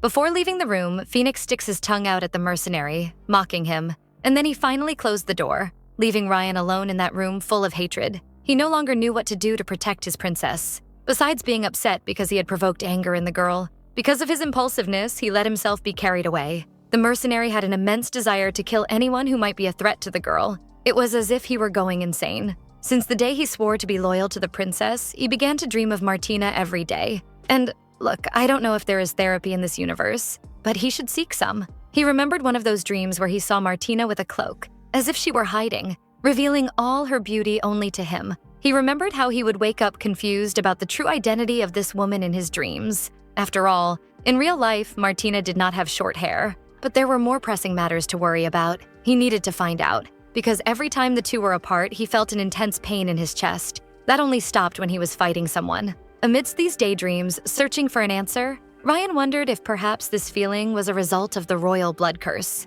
that despite giving him many powers, also turned him into a maniac who could hardly control himself. Almost never. Presently, the boy was staring at Martina and Phoenix from the window. To try to forget a bit of this pain, he ended up taking on more mercenary missions, because only physical exhaustion and a lot of cold water could calm him down. Remembering Martina, who no longer left his mind, the boy wondered how he could simply pretend to be a normal person amidst so much. Meanwhile, outside the academy, Martina was waiting for her mercenary. She was satisfied that she at least got to meet the future legendary mage, and she had also decided that she would find out later what his deal was with his promise of loyalty. She was quickly pulled from her thoughts, her eyes widening upon hearing Ryan with a serious expression in front of her, but perhaps a bit more controlled than earlier. She approaches, asking if the boy had managed to calm down, and explains that she knew that even though he had sworn loyalty to her, he would always carry the blood of his family. And she recognized that he was still a prince theoretically, so she respected his wishes greatly. But before the girl could caress his face, he grabs her arm, asserting that this had nothing to do with who he was. And he moves closer to the girl, making it clear that he wanted to belong to Martina, and only her, because he was her servant and wanted to be deeply connected to the girl. Therefore, he made a very unexpected request. He wanted her to carve his name into his skin, which, in my opinion, is an unparalleled madness. Of course, Martina cannot find this kind of request normal, right? After all, he wanted her to write his name on his skin, which is quite strange. But on the other hand, the boy seemed to be very anxious. So if he could do anything to calm his mind a little, it would be better. She pulls a lipstick from her clothing, explaining that since she hadn't brought a pen, she would have to use it. But the boy stops her, pulling her hand, and explains that he didn't want her to use that kind of thing. After all, the lipstick would wear off quickly and wouldn't leave any mark on her body. Martina trembled at the boy's touch, and she screams, telling him to let go as he was hurting her. And so he does. Realizing that he might have gone too far with the girl, Ryan even tried to apologize, confirming that he had made a mistake, but was surprisingly pushed by Martina. He stared at her, not quite knowing what was happening. Then the girl asks if he wanted something that would end his pain, or at least disguise it. Suddenly, the girl pulls one of the roses from the beautiful garden that surrounded them, and states that only a pain greater than the one he was feeling could help him. And then she asked where exactly the mercenary would like the girl's name to be engraved. So he pulls his shirt a little, asking the girl to make the engraving on his chest, which was open just for her. Martina carefully approaches him so that the boy doesn't get scared, and using the thorns of the rose, she begins to make a small cut on his skin. The atmosphere between the two was tense as the girl carved the name into Ryan's chest, who apparently was the most loyal person to her, indeed. And he felt the pain of the thorns on his skin, but said nothing. She was halfway through the name when she stopped, to ask if that sensation didn't tickle or itch, but Ryan gently takes her hand, before saying that he was getting exactly what he deserved. Only the girl disagrees, saying that he didn't need to go through all that pain. It was then that he noticed that Martina's hands were also marked because of the thorns, and licking his wounds, he makes it clear that as long as he was alive, he wouldn't let the girl get hurt again. Martina's eyes sparkled at that phrase, and the little window appeared, informing her that now the boy had confirmed his effective loyalty to her. Also warning that with a real bond between the two, the first kiss transmitted 100% of his energy, but the following ones would reduce by 50%. This completely broke the girl's mood, who didn't understand why it always had to decrease, questioning whether the little window was the one consuming the energy that was diminished. And the system made it clear that this rule was created by the first emperor and the first sacred beast to ensure that the heir could form more bonds within his kingdom and not die with just one kiss. Separating a little from the boy, she reveals that she had something for him, and then she hands him an envelope, informing him that this was his guest seal. So if he ever wanted to visit her one day, he could show it to the guards. But she makes it clear that he could only use that once. He feels a bit disappointed, asking if he could really only visit her once. But the woman says that she just wanted to have a knight to serve her and not a lunatic,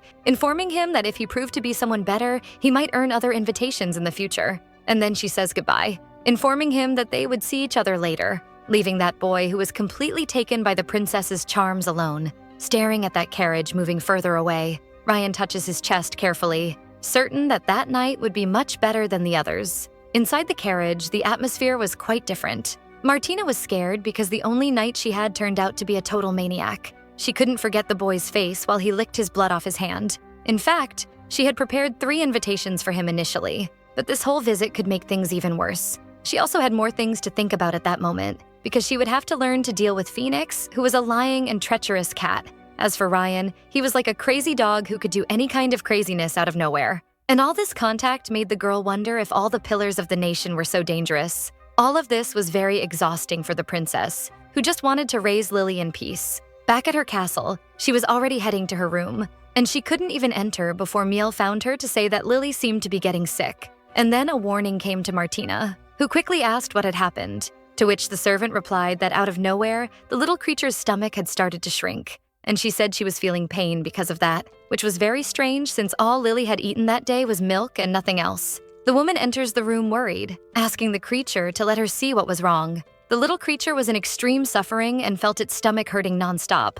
She was grunting, making her mother even more worried. Martina gave a little press, asking if it hurt when she did that, but the creature replied that actually the pain was coming from inside. However, the more the princess pressed, the more the creature complained. Martina couldn't help but worry since she had done everything to ensure her beast grew up well. So she asked the little creature not to be afraid as she would find a way to heal it. She would discuss its situation with the doctor and return shortly to be with it. And the little creature responded by grabbing the sleeve of her dress, asking her to really come back soon. The girl left the room, finding Miel right at the door. She confirmed with him that Lily hadn't eaten anything strange that day, but the servant reaffirmed that she had only had milk that morning and he himself had inspected it beforehand. The woman was desperate, already believing in the possibility that she had touched something she shouldn't have or that her brother had sent a wizard there again. She didn't let Miel say anything and bombarded him with questions. She wanted to know if Lily had encountered anyone strange and if the servant had checked all the things the creature had touched because there could be something enchanted there. Trying to contain all that anxiety, the servant pulled her by the shoulders, telling her to calm down. And it was as if reality began to materialize in front of the princess. Trying to stay calm, the servant explained that he had checked all the things Lily had touched and there was nothing suspicious. Moreover, she hadn't had contact with anyone else besides him, and the two had spent the whole day drawing. The protagonist remained silent. There wasn't much to say, but soon she lowered her head, worried about her daughter. Our girl tried to calm down, remembering that she was in the imperial palace and that she was still a princess of that empire, so she had everything she needed to protect the little one. In the embrace of the two, Miel comforted her, saying that she hadn't lost Lily, especially since the girl had found the person who had tried to poison her daughter before, so she had succeeded in her task of protecting her. He also explained that the sacred beasts were products of magic, so human doctors wouldn't be able to do much. Therefore, after Martina calmed down, they would take Lily to see a sorcerer, something the princess agreed to, explaining that she had panicked earlier. At that moment, Miel acted more like a friend than a servant, and thus made it clear that he was doing a great job, but couldn't help but wonder silently if he was the only man with whom she became so vulnerable. He was about to close the embrace with his hands because he wanted to get a little closer to her. However, the girl pulled away, asking what was wrong because he was very quiet. But Miel gave an awkward laugh, saying it was nothing serious. Suddenly, one of his maids appeared in the hallway calling for the princess, and she explained that the queen was requesting her presence. Martina had no idea why her mother wanted to see her since this wasn't very common, especially in such a desperate moment like that, but she couldn't just say no, so she asked Miel to take care of Lily and to help draft a letter to send to the Tower of Wizards. Noticing that he hadn't moved, she questioned what the boy was staring at and asked if he had heard what she told him to do. That shout was enough to make Miel's eyes widen, asking her not to worry, making it clear that he would take care of everything while Martina grumbled that if he didn't deliver that letter, he would be punished by massaging her shoulder for an entire month, which wasn't a problem. Miel would do that without complaining for a year, and he watched the two of them leave. He pulled a strand of Martina's hair that had stayed on his shoulder during the embrace, smelling it fondly, even though it was a bit strange to do. A little further away from the queen's chambers, the princess entered looking for her mother and immediately asking if her father was having any problems. Her mother was serious, sitting in the chair, just waiting for the girl. With tired eyes, she asked Martina to sit beside her, and so she does. In her past life, when she was accused of a very serious crime and exiled to the border, she spent some time in a cell living like a dirty rat, the matter of visiting her once. She was already sick, and her voice was almost a caress on the face. To be honest, Martina barely heard what the woman said. She only remembered one phrase. With tears streaming down her face, Martina's mother cried out to her as her child, After that, when she was in exile and when she fled, she had some news about her mother. She managed to find out through some whispers among the population that she had died. At that moment, Martina wished she could have gone through the mourning differently and heard it from another mouth. But now, with the woman alive in front of her, the situation was different, and her mother asked her not to hold a grudge against her, something Martina did not understand. The context. Then the woman explains that in the Council of Nobles, she could not choose in favor of one child or another because she represented the will of that nation and her husband, so she could not be selfish. Hearing that, the princess immediately stands up, outraged, saying that if that was the issue, she didn't need to worry because she held no resentment against anyone. Despite Mayfield being a lunatic, she was sure she wouldn't lose to him and had other things to do. However, before she could leave the room, her mother quickly pulled her back, remembering when the two brothers were close as children and asking if there was any way they could return to having that good relationship. After all, Mayfield only got stressed with the girl because she never listened to him. She really wanted her to stop fighting with her brother because they were family, and if this continued, she would probably be very hurt by the boy. But Martina was not afraid. In fact, she was very brave and stated with killer eyes that before he even thought of attacking, she would cut his head off. This statement leaves her mother speechless, and Martina pulls her arm away to leave quickly. The woman tries to argue, saying she didn't want the two to ruin themselves this way, and informs her that next month the prince of the Heathning Empire would visit them, and he would propose a political marriage for the two. The protagonist turns to her mother in shock and argues that her kingdom has always had problems with the Seaning Empire, so she didn't understand why they were seeking a political marriage now. The disputes between the two houses had been going on for hundreds of years, and even the commoners of those nations hated each other. This is also why, after Lion's mother married the Emperor of Xianing, she was hated by her own people, in addition to being despised by the subjects. The poor woman ended up suffering a terrible death in the midst of this crossfire. Not knowing exactly what to expect, Martina asks her mother a rather bold question. She wanted her to explain if it was her wish for the protagonist to become the second imperial advisor of the other nation. But the lady responds, offended, stating that her daughter always expected the worst from people, and that as her mother, she would never be capable of hurting her. Then she explains that the desire to make this political marriage came from the second prince of Seaning, and from what she heard, he was a very elegant and noble young man. The problem is that Martina did not agree with this at all, and made a point of pulling her mother's hands away from hers to disagree with her.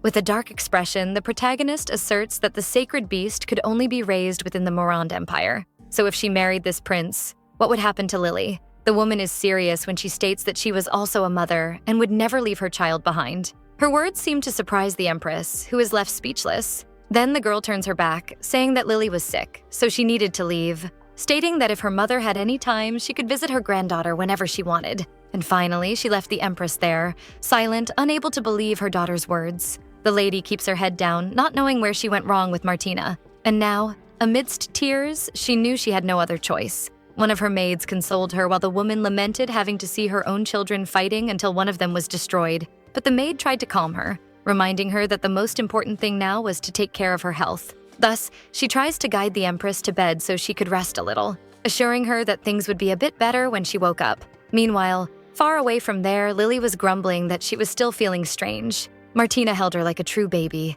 asking her not to be afraid because her mother had already taken care of everything, and a wizard was on the way to treat the creature. She made a charm asking her mother to hold her for a little longer because according to her, when she was in Martina's arms, she no longer felt pain, a request that the protagonist fulfilled without even thinking twice. After all, she didn't intend to go anywhere. She just wanted to be by the girl's side to take care of her. Time passed and the fall of night arrived at the palace. Even after that entire afternoon, Martina remained there with Lily resting in her lap. It was then that Miel entered the room, approaching the two. She didn't even let the servant say anything, and immediately asked if the letter she requested had been sent to the Tower of Wizards. She couldn't trust the Court of Sorcerers too much after all. They had sworn an oath to her brother. Therefore, at that moment, only Phoenix could treat Lily. Then, Miel explained that she had sent one of her guards to fetch the fastest horse to deliver the document. So, if everything had gone well, he would be back in an instant. The young man observed that little creature sleeping so peacefully in her mother's arms. But they were soon interrupted by some knocks on the door, and Martina authorized the entrance. Lily introduced herself, making it clear that she had delivered the paper that Martina sent to the wizard Phoenix, and the princess immediately bombarded her with questions about where the boy was then, because the letter said he was supposed to come with her. To which the knight replied that it was at Phoenix's request that she first inform everything that had happened on her expedition, and also asked her to look out the window. That was very strange, and the girl wondered if perhaps he intended to climb or what. It was as if suddenly a small beam of light appeared in front of the glass, followed by a great explosion like a true fireworks show. And this ended up waking the sacred beast, which slowly opened its eyes, asking what that sound was. When she realized it was fireworks, the girl couldn't help but be amazed. The sky was covered with those fireworks, and one of them even formed the shape of a very cute kitten. Martina smiled with her daughter in her hands and asked if she liked that, something that Lily confirmed without even thinking twice. It was then that she understood. So in the letter she had sent, she informed the wizard that she would be taking care of a very small child. The princess couldn't help but feel very grateful for that, because that was why Phoenix had prepared that whole show with fireworks in the shape of little animals. And Lily was very excited. The two joked about having a little animal that looked a lot like Lily and laughed about how she managed to get so high. But the little creature spoke seriously, stating that in the future she would also be able to fly. Seeing her daughter so energetic in that way gave a certain relief to the protagonist. And it also made her think that perhaps the problem wasn't very serious after all. Surprisingly, the next firework that exploded spelled out the name Martina. Down in the palace square was Phoenix controlling everything with enviable mastery. However, he paused to think for a moment. He began to consider that perhaps he was doing too much, but he didn't let himself be swayed by that thought. After all, he was the new vassal of Her Majesty. Moreover, to ensure that everything would happen in the best possible way, it was better to be on Martina's good side. However, when he entered the room, he was greatly surprised. He didn't know that the child in question was that thing, but for the princess, that was something natural. She even introduced her as her daughter, and the sacred beast opened its arms to introduce itself as well, very happy with the wizard's presence there. She got even more excited, asking if it was really Phoenix who did all that with the fireworks outside, something he confirmed. But he couldn't disconnect from the fact that the sacred beast really existed and wasn't just a folklore of the nobility. And while petting Lily, he realized that she was quite cuddly like a stuffed animal. Martina laid her down in her crib and explained that she was made of condensed magic. And that was exactly why she asked the wizard for help to treat her, explaining that the little creature was complaining of a stomachache. The boy didn't understand. He was just an ordinary student from the Tower of Wizards, so he asked if the princess really wanted to trust him to resolve such an important matter. To which she replied that she believed that in the future he would surpass all the other sorcerers and become the best of them. Phoenix looks at her a bit uncertain still. Perhaps he didn't know how that princess found him, let alone why she believed so much in his potential. His lips tightened in tension in such an unusual situation. After all, the girl in front of him was the first person besides himself who believed in his potential. So he resolved to use his powers even though he was unsure of what he could or couldn't do.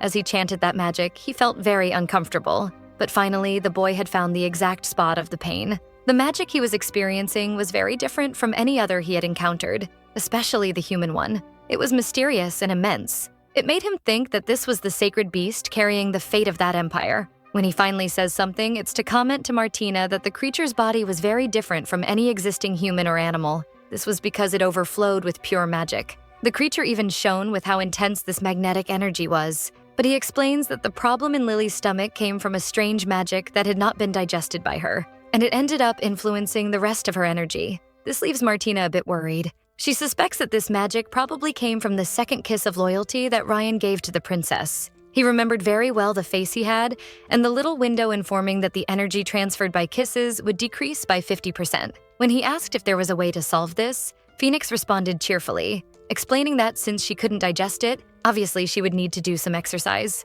He questions whether Lily happened to spend the whole day in someone's lap without walking on her own, and the princess was a bit reluctant to answer that she had spoiled that creature quite a bit. Miel interrupts the two, explaining that this only happened because it was dangerous for the creature to live in the palace, so she needed protection all the time. The mage quickly glares at him with a mocking expression, but Martina steps in front of the two, saying that she didn't need anyone to defend her, and she admits that she had indeed spoiled the girl a lot, but wanted to focus on the solution. So she asked what would be best for her, suggesting a daily walk. But Phoenix replies that this time he could help solve the problem. And using all his skills, he was focused on trying to trace the pattern of magic within the creature, because as long as he could do that, there was no problem he couldn't solve. The boy smiles confidently while using his knowledge, feeling that he was impressing the princess and nailing it. Meanwhile, Miel tried to shield Martina's eyes from that light that was almost blinding them. It didn't take long for the entire room to light up, and when the two noticed, the little one was already feeling a bit better. She moved slowly, also opening her wings and stretching out to make sure everything was okay, before jumping onto her mother and celebrating that she was finally not feeling any pain. The princess makes it clear that from that day on, things would change because Lily would have to go out to walk on her own, and she would only be held if she followed those instructions. The sacred beast also thanks Phoenix very much, calling him brother, and he takes this opportunity to ask how he should address Martina then, because if he were to consider just their ages, it would be more appropriate to call her sister. This makes the princess give an ironic smile. She knew she had a great effect on the men she encountered. Meanwhile, poor Lilin and Miel had to keep staring at that whole scene, and the servant was not liking it at all, something that the knight noticed right away, but she decided not to comment on anything. So she approached the protagonist to warn her that it was getting late, and argues that the maid shouldn't leave so late. Therefore, she would take him to the mage's tower without any problem. Thus, the group makes their way to the palace exit, and Martina takes the opportunity to offer a reward to Phoenix. After all, he had healed her daughter, who was so precious. So, still a bit awkward, he asks if he could call her sister when they were alone. This makes the girl hesitate in her steps, before turning to him, who looks at her seriously. Noticing the girl's approach, Phoenix becomes even more nervous, but she doesn't mind. In fact, she seems to be enjoying it, and she states that he was a very easy person to read. And then she makes it clear that if his research with magic needed more funding, he should show her more results, and set aside his little games. The two stand there, too close to each other in silence, until the princess turned her back, asking him to go home and rest soon, calling him little brother. That woman definitely had a way of enchanting men, leaving Phoenix completely dumbfounded. He was embarrassed because it was as if the princess could see everything about him, even without saying a word. When she saw that the young man was falling behind, Lilin asked him to hurry up, and so he did. Excited, he began to ask if perhaps the knight could tell him what Martina liked, and the girl explained that she couldn't share information about Her Majesty's private life. So the wizard asked if she could give him some tips on how he could become Martina's personal guard, and the woman smiled, saying that she could even do that. She explained that in the past there were 3 other men besides her who took care of the princess, but since they were only trying to seduce her, thinking they would manage to become her lovers or something like that, they ended up saying disgusting things about Martina behind her back, and this reached an unbearable point for Lily, who ended up fighting with them. Of course, it wasn't easy after all. It was a fight of 1 against 3, but when she was getting close to her limit, someone threw a sword in her direction,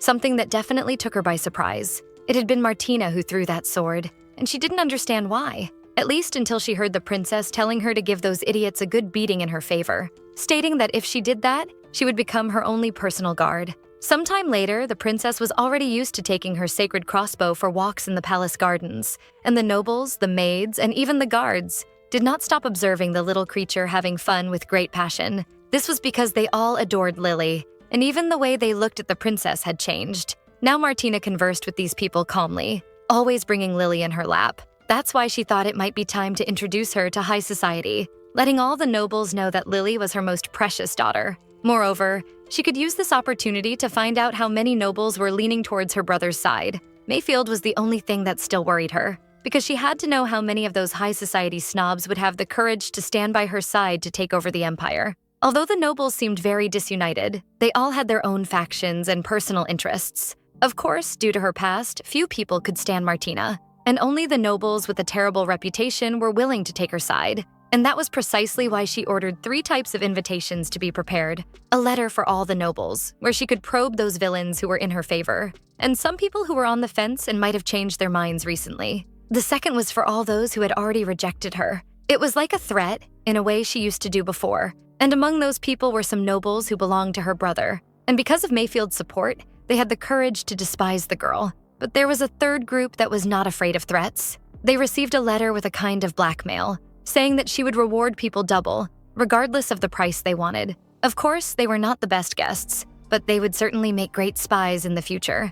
As for those who continued to reject her despite all this, they were either very loyal to Mayfield or definitely not worth it. They were like pieces on a chessboard, very important golden pieces. But besides these nobles, there was still someone on the princess's mind, the person who was delivering her letters to thousands of noble houses every day after receiving their responses. This young man also had to organize all the information about the houses, and even someone made of iron wouldn't be able to endure this work for long. The girl quickly entered the room, finding Miel clearly tired of having to do all this. He was shocked by the fact that the girl had gone to the palace servants' squad, but she arrived complaining, saying that she had told him to rest that day, and asked why Miel was working if he was burning with fever. To which he replied that he thought if he organized those letters faster, it would help. but Martina said he didn't need to do that, and it was better for him to go back to bed soon. Pulling the young man quickly, even though he didn't move from his spot. He laughed, saying that since he was much bigger than the princess, she could end up hurting herself doing that, which made Martina even more stressed, and she threatened to delay his payment if he kept laughing. So he gave in, getting up willingly from his bed. Still, he was worried about being able to transmit his illness to the princess, arguing that she shouldn't be there at all. Then Martina carefully places her hand under Miel's forehead and states that he seemed to be better than in the morning. Even so, he needed to rest. The boy nervously takes the girl's hand, pulling her away from there, and arguing that she shouldn't treat a mere servant that way. The two were too close to each other. But Martina didn't care. In fact, she wanted to know why Miel wanted her to follow the etiquette of princesses so much. After all, everyone already called her the evil princess, so doing that wouldn't change her reputation. Only the boy said that wasn't what he meant. What he was saying was that she was too good to a servant, and that would end up causing a misunderstanding with other people. Finally, the princess understood what he meant. However, she didn't care about that. According to her, her servants were hers, so she could treat them however she wanted. Still, Miel tried to convince her that despite being a very kind person, she didn't need to do that. But he ended up stopping in the middle of the pretense. He was feeling very stirred up by the girl's presence there, and trying to hold himself back by gripping his own hands, he gently asked her to leave his room.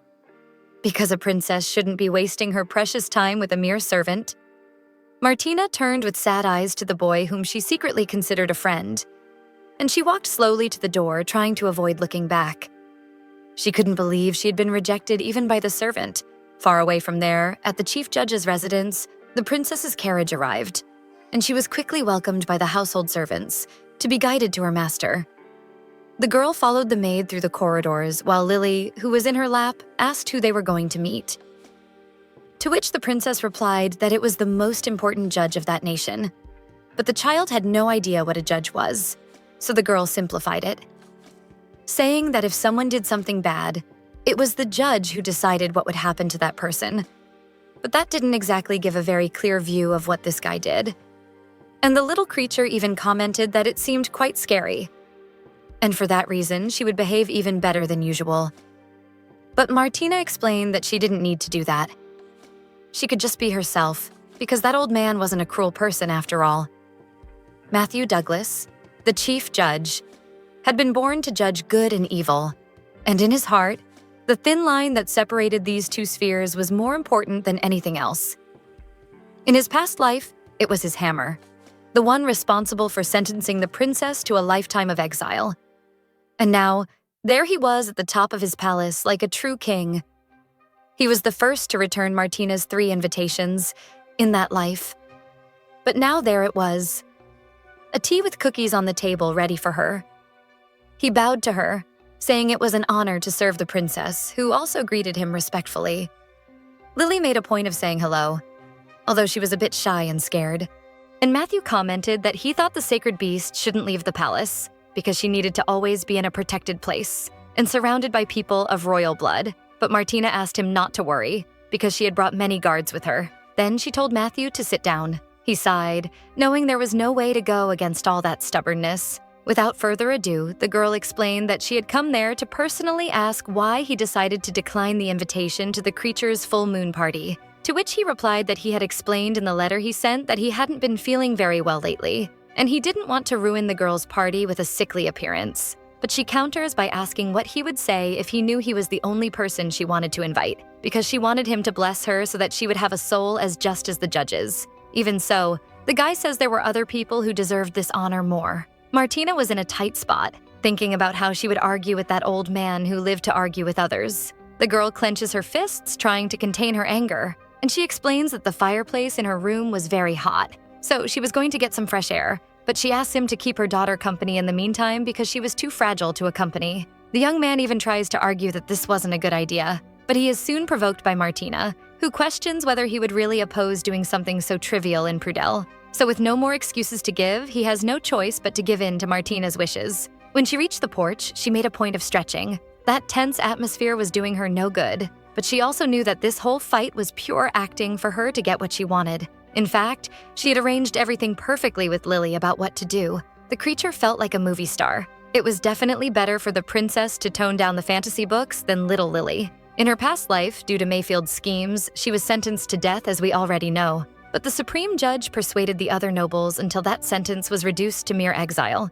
She remembered Mayfield arguing that she had been imprisoned and yet continued with the sacred beast's passage rituals, which proved she had no intention of harming her. But Martina was curious because he had always hated her arrogant little ways. So why defend her right at the end? While passing through a small village during her exile, she ended up encountering a rather unusual situation. It was a woman shouting for someone to hurry back for dinner because if they didn't hurry, Uncle Mayfield would get very angry. And the children she was talking to laughed, saying that would never happen because the man adored them more than anything. That's when Martina discovered that the judge had built several orphanages in poorer villages to care for those children who had no home to return to. And even though he was a very serious noble, he loved children very much. That's why he had put Lily to help, making it clear that she could act as she always did. The sacred beast asks her uncle why he didn't like her, but he explains that this wasn't the case and asks why she thought that. To which the little creature responds that he was very serious with her, but he explains that was just what she thought, a royal etiquette. Then the little girl provokes him by saying that this was indeed the case and that he should pet her head because everyone who liked her did that. The judge was really surprised by the fact that the sacred beast, the princess, was so direct and loving, and he was starting to think that the rumors about his bond with the creature being so strong were true. So he carefully approached to fulfill the creature's request, placing his hand on her head with great affection so as not to hurt her. When he finally petted her head, Lily went wild. She was very happy, and she asked him not to hold back because her mother had already said that her head was the best for a pet. Matthew was smiling, very different from when the two arrived at the castle, and he even admitted that Martina was right. Speaking of her, the girl who was still on the porch watched the scene with satisfaction. After all, she had managed to reach her goal. She knew it was impossible for such a stubborn judge to be on her side, but just him recognizing the existence and legitimacy of Lily would already be a great help later. As time passed, the girl decided to leave, but made it clear that she would not give up and hoped that she and the judge could have a better conversation in the future. She asks the little creature to say goodbye to the gentleman, which she does in a very cute way, calling him bearded uncle or inviting him to play with her next time. A little more affectionate than earlier, he says goodbye to Lily and wishes Martina that the bond between the two always continues this way. And then he watches the carriage leave. It was then that one of his maids noticed that he was covered in that child's fur and asked him to change so she could clean the clothes. And surprisingly, the guy asked her to gather all that fur and make a little ball. The maid couldn't help but comment that he really liked that little child. Far away in the royal palace, Martina was already back, with her usual frown and accompanied by Lily. But she was greeted by one of her mother's maids who explained that her two parents were inviting her to dinner. Before accepting, the girl asked if it would just be her or if Mayfield had also been invited. To which the maid replied that Her Majesty had informed that it would be a rare and cozy family dinner. Martina's eyes were mysterious as she pondered what she should do. Then she asked Lily to take the sacred beast to her room and place it on the bed in case she took too long at dinner. She needed to see what this was all about. After all, even before she could finish organizing the full moon party for Lily, they had invented this family dinner. As she followed the maid through the corridors, she wondered if the reason for the meeting was her refusal to form an alliance with another empire.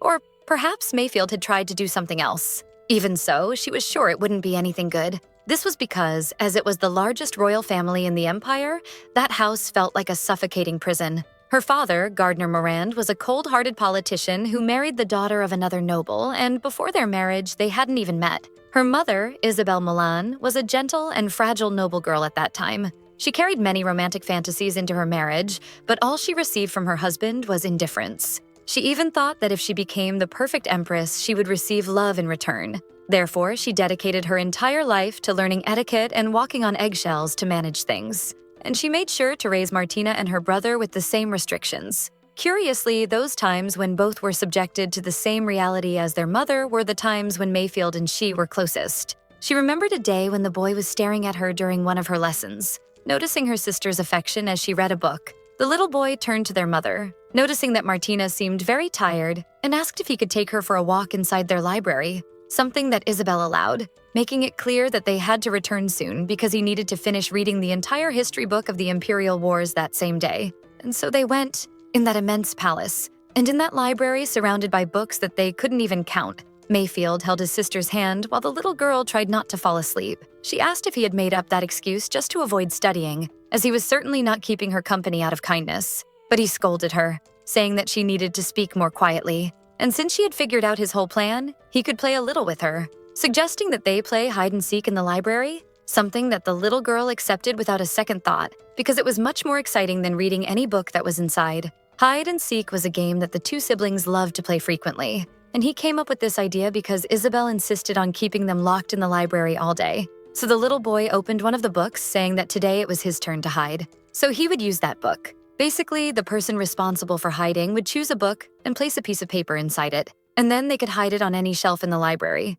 They would ask a question, and the answer would be on the note. So Mayfield asked if Martina wanted to know something, and the little girl became thoughtful, before questioning why he was her brother, but this question did not make him happy at all. And he explained that it was because their mother had given birth to him first, and logically, that made him Martina's brother. But that wasn't what the princess meant. And finally, she explained that in the stories she read, siblings were always kind to each other, so she wanted to know why he always bothered her. In fact, what really left her in doubt was why Mayfield was such a mean person. The innocent little girl asked her brother if he thought she was born unlucky, and he retorted that with such a spoiled sister, it was he who was unlucky. Frustrated, she stomped her foot, saying she would go back to studying and that he could play alone. But the boy tried to stop her, saying that if she got stressed because of him, their mother would scold him, something that Martina didn't care about. Then, in a desperate attempt to contain the princess, he said he would give her a serious answer in the note he was writing. Moreover, if he won the game, he could buy any dress the girl wanted. He was going to hide a copy called Blood and Power.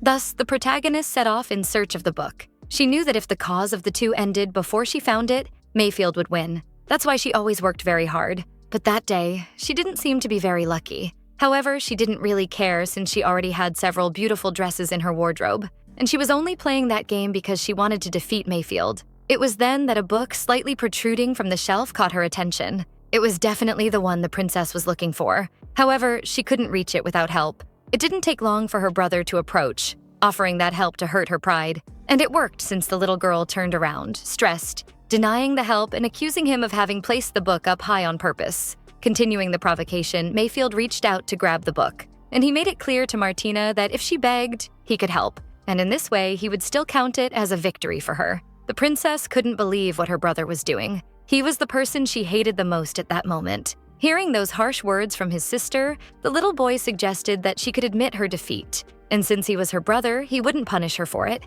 That day, the game of hide-and-seek ended without any result, because the girl didn't admit her defeat nor begged Mayfield. Instead, she punched the boy and caused a scene in front of their mother. But since they had broken the rules and the boy had disturbed his own sister, both ended up being punished by having to copy several books by hand. To this day, she didn't know what that note inside the book said, because she never managed to reach it. When she finally entered the dining room, the atmosphere was horrible. Her brother quickly glanced at her with the same look of disgust as always, while Martina focused on avoiding any eye contact as she sat at the table. Her father was the first to speak, saying he had heard from some ministers that she was getting closer to them, which was good news after all. This was a great quality for a princess to have. But all she replied was that she was now the mother of one of the sacred beasts guarding the kingdom, so she needed to show the qualities of a true heir just as her father had told her to do. And the man smiled, agreeing and confirming that he always imagined Martina would become a daughter he could be proud of. The girl was fully aware that her father's values outweighed the desires of the other nobles. So, as long as he believed she could be a great empress, she wouldn't condemn him without the slightest mercy as he did in her past life, because in that life, things were very different for the princess. So, when Mayfield accused her of having killed one of the sacred beasts, there was no one by her side to defend her. And since her father was faced with a princess who was hated by the nobles and the ministers, he ordered the judge to impose the harshest sentence on her. In her family, all relationships were built on their utility and many calculations. While her mother was there to charm the nobles of the southeast, she and Mayfield smiled by her side as representations of the crown's mercy and stood still like true toys. And just like toys, her father would pick them up from time to time when they were needed, discarding both as soon as he completed his plans. That's how Martina and Mayfield ended up this way. The king drummed his fingers on the thoughtful table, and then he told the protagonist that next week the second prince of Heathning would come to propose marriage. He knew that Isabel had already told her about it, so he wanted to know why the girl hadn't prepared. He had even heard rumors about her being busy with the full moon banquet of the sacred beast. Now it made sense for him to have invited the girl to that pleasant meal. but she wasn't afraid and calmly explained that she had already spoken to her mother, who would not accept the proposal as she had no intention of marrying. Mayfield couldn't help but smirk at this situation, and he added fuel to the fire by saying that for almost a century, the kingdom and the Heathning Empire had not gotten along. Therefore, this arranged marriage was a great opportunity to change that relationship. With an ironic smile, he asked his dear sister if she really wanted to throw away this precious opportunity. But Martina didn't back down to Mayfield and returned the question, saying that if he was so excited about it, he could marry the prince without any problems. Until their father intervened, explaining that the Heathning Empire only had 4 princes. And he explains to Martina that he thought she might be worried that there would be no one to take care of the sacred beast if she got married, but he had already resolved that. And he rings a bell,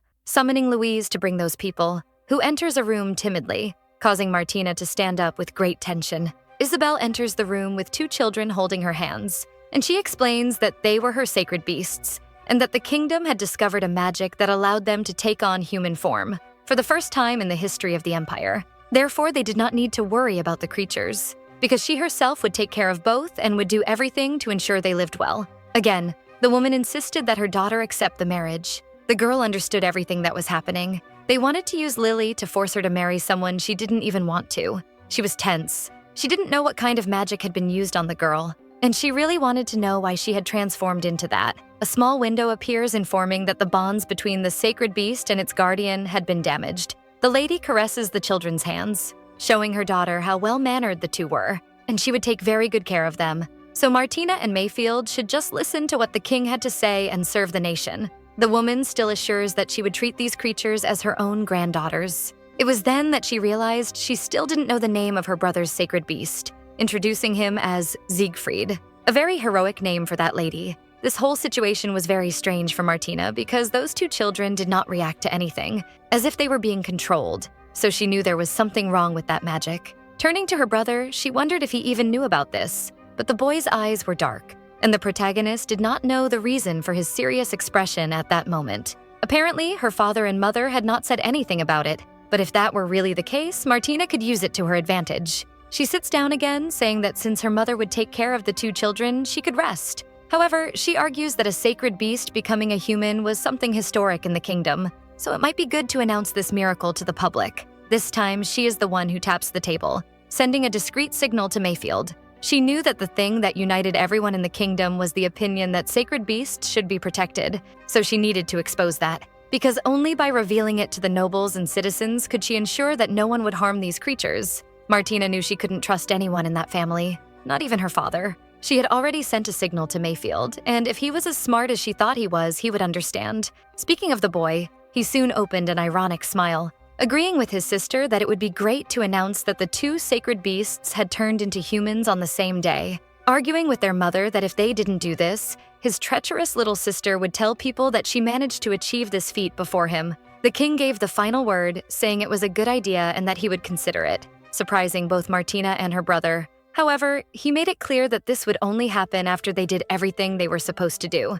And Bravo states that they were part of the royalty of the Morand Empire, so their life, dignity, and even their destiny could only be used for the benefit of this empire. Therefore, if they really wanted to have the right to succession, they needed to offer every last drop of their blood for the empire. In this very pleasant atmosphere, dinner was coming to an end, and everyone was heading to their quarters. Lily was still holding the hand of her supposed grandmother when Martina called her name, but there was no reaction from the girl. In a supposition, Mayfield comments that they must have used forbidden magic. After all, they knew that their father was capable of anything. In his mind, these sacred beasts were just another tool for him to seize all the power. The protagonist turns to her brother with a look that could kill anyone who looked at her, and then she calls him for a serious conversation. The 2 head to the most private place possible, on one of the castle's balconies, and the woman breaks the silence, commenting how the scene from earlier reminded her of when they were still children, which the boy confesses is a surprise, because he couldn't even believe that the protagonist missed him.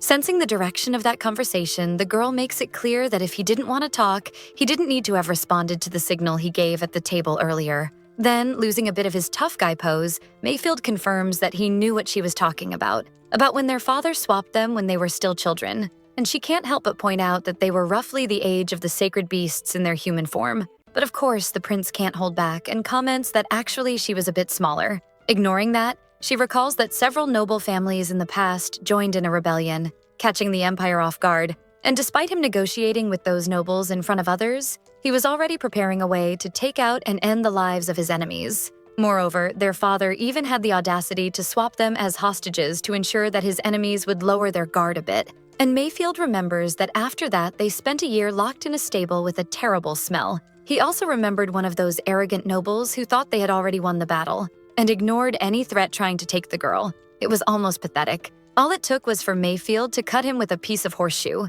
After that, he started screaming and ran away from there. The girl smiled, asking if, by any chance, he didn't remember the embarrassing moments he himself went through.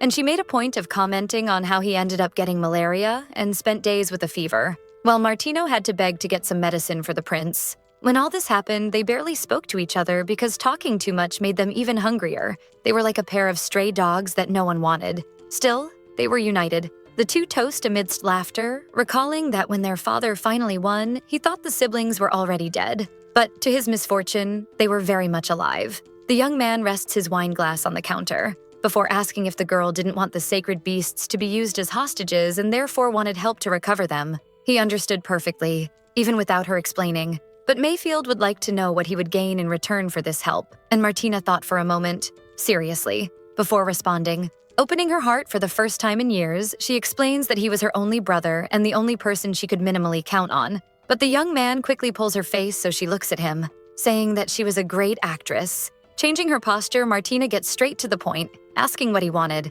but makes it clear that she wouldn't give up the line of association. Then Mayfield thinks of another thing he wanted. He wanted a territory in K-land that was in the girl's hands, something she had no problem handing over, as long as he committed to recovering the sacred beasts while she was there resolving the marriage issue.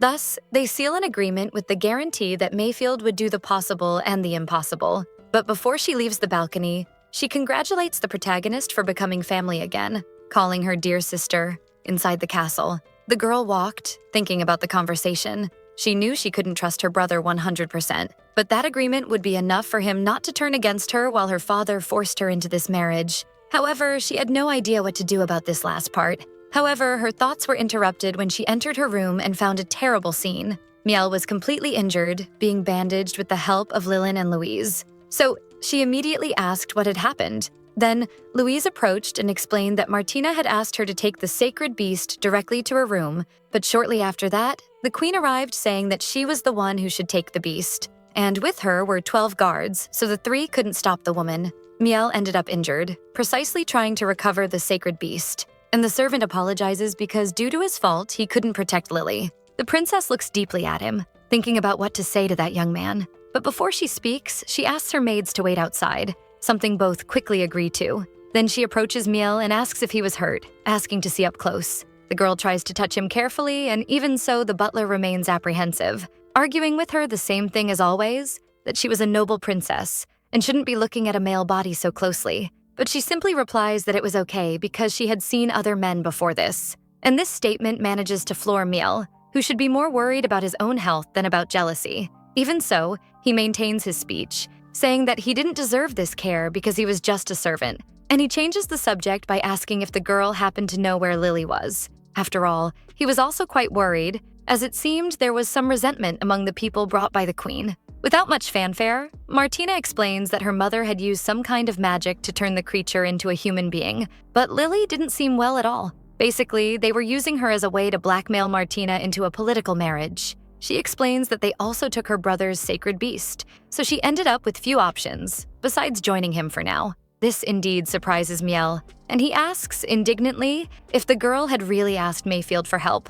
His eyes fill with rage for a moment, and he questions the protagonist if she had needed to ask someone like the prince for help, just because he himself couldn't do anything right. And all this self-deprecation makes the girl even more stressed about the situation, asking what the hell he was saying. Then Miel continues in his spiral of suffering, explaining that because he couldn't stop the queen and even less protect Lily, the monarchs found a weakness to exploit, and now Martina had to ask for help from the person she hated the most in the world. The boy was truly losing his mind, shouting that he didn't even know what he was doing in that castle after all. The mercenary could take care of the guards, and the new mage could heal Lily, but Miel was completely useless as a servant. It was then that the protagonist decided to put an end to that whole show by slapping the servant in the face and telling him that she didn't want to hear another peep. She argues that he had dedicated his entire life and everything in his life to her, so she didn't need more proof of his usefulness. Miel was completely disoriented, not sure if it was from the slap, the words, or both. Still, he finds the strength to say that he would like to be more useful to the princess, as he hated seeing her sad without being able to do anything about it. But he quickly apologizes, as he knew the girl must be very sad about all the current events, and then asks to leave, telling her to rest a bit. Martina just watches him leave without saying anything. The girl was downcast about the whole situation, and alone, she repeats that Miel was someone very useful to her, sunk in tremendous loneliness. This was because the girl felt he had been very useful since they were children. He made that vow. She remembered when she was sad, and the boy would just stare at her. One time, he asked if the prince had provoked her again, and she hit him with a pillow, having to listen to shouts about how she didn't even want to hear her brother's name. The boy laughed, asking her to calm down a bit, and suggesting that he could tell a story to cheer her up, and so he did. The boy knew so many different stories and always stayed by the princess's side. That day, she fell asleep, resting on his chest, right in the middle of the story. But now, Martina couldn't help but wonder why Miel had turned into someone unrecognizable. Meanwhile, in the queen's chambers, the woman watched the two sacred beasts, now human, sleeping in her bed. They were in a deep sleep, as if nothing was going on in their heads. When her husband entered the room, Isabel informed him that both were resting and even offered to show them. But the king was clearly not interested. Still, the woman tried to argue that an opportunity like that was unique. And besides, their children were always fighting, so it was rare to see them so well behaved. This last part is what catches the gentleman's attention the most, and he provokes his wife, blaming her for raising those two in a very ill-mannered way. And he even questions the queen if she didn't feel ashamed of that. For the first time, Isabel reacts to his provocations, defending herself and saying that she hadn't done any of that, and if they grew up like that, it certainly wasn't on purpose. Gardner turns his back, informing her that the most important thing at that moment were the sacred beasts, and she should focus on taking care of them in the best way possible to avoid bringing even more shame to her family. A few days later, the Prince of Heathning finally came to visit the Miranda Empire, arriving with a great abundance in his caravan covered with gifts. He slowly gets down from the carriage. His name was Nosa Heathning, the second oldest brother of Ryan. While Martina observed his arrival, she noticed how different the two were, besides the fact that Ryan would never dress like a walking Christmas tree. And speaking of him, she wondered where he was. Had delivered an invitation that time, but even so, the boy didn't even bother to see it. On the afternoon Nosa arrived, his father insisted on throwing a welcome banquet, and the boy invited her to meet alone later, but she couldn't help but find it very strange that he didn't want to make the marriage proposal in front of others. That whole situation gave many advantages to the princess, because if the boy truly wanted to build a relationship with her, it meant that the marriage might not be a closed deal, so she put her best smile on her face to accept the invitation to meet privately. Receiving a shower of compliments from the boy who said that the rumors about her being a bad person must be based on pure envy. Her brother Mayfield watched everything closely with an ironic smile. Even so, Martina maintained her composure, confirming that it was probably just bad people trying to tarnish her image. Thus, with the fall of night, it was time for them to meet. The boy thanked her, explaining that he had rented a mansion in the countryside to enjoy his stay, and he hoped she would visit him, something Martina said she would do if the opportunity arose. Then Nosa placed a kiss on the princess's hand, saying that just thinking about seeing her again filled his heart with joy.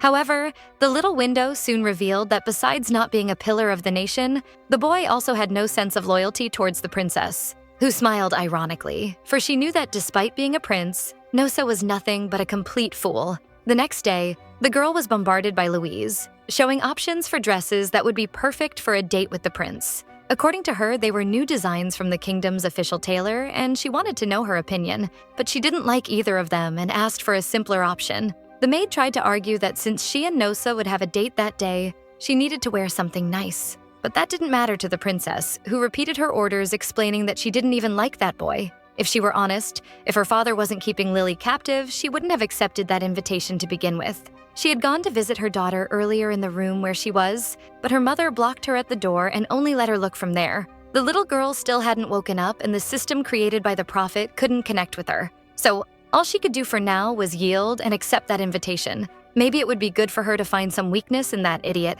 She was stressed because she couldn't talk about it with the maids. Besides, she had gotten used to discussing any topic of her life with Miel, but since they had fought, the boy had started to come even less to her room, and he usually sent other servants to do his tasks. She couldn't help but complain about him for stressing her out so much at that moment, giving a kick to her vanity table in the middle of this fit of rage. A maid enters the room startled by the noise, asking if everything was okay and saying she could fetch some medicine, but the princess screams that she didn't want any medicine, and instead, she preferred to suspend Miel's salary for a month. But Louise comments that he hadn't done anything, and the girl screams, saying that it was exactly because he hadn't done anything that she was taking such a drastic measure. Sometime later, on the streets of the imperial city, Martina was meeting her suitor who helped her down from the carriage. She looked beautiful and indeed ended up choosing a simpler and more serious dress that suited her very well. The two arrived at the meeting point, and the protagonist was surprised. He had taken her to an auction house full of items hidden inside. Hearing Rosa's musings, she asked if he also liked to visit such palaces in his own kingdom,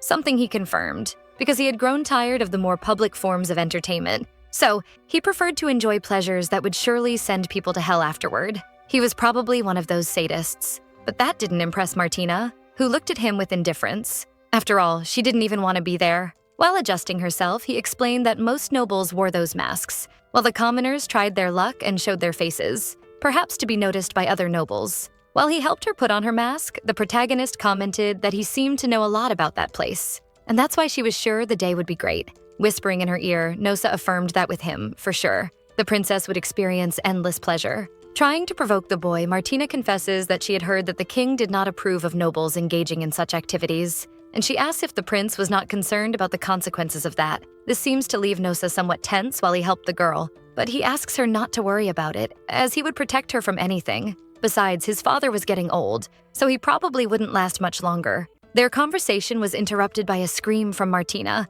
The boy had tied the mask to one of his hair uncles, bothering her quite a bit. She can't help but jab at him, saying that she hated clumsy people. And Nosa apologizes, justifying that he was very eager to get closer to her. He offered to pay for anything the girl wanted that day in compensation, but she doesn't respond. She just says she needs to go to the bathroom and tells the boy not to bother her. Handing a card to the protagonist, Nosa explains that he would be waiting for her in box number 1, so she could take the card, and a servant would show her the way. Inside, the nobles were seated and settled. Observing the whole scene, Martina finally understood that her future suitor only wanted to use her reputation because he was an unpopular prince from where he came, but he was not one of the pillars of the nation, just as the window had revealed to her a few days ago.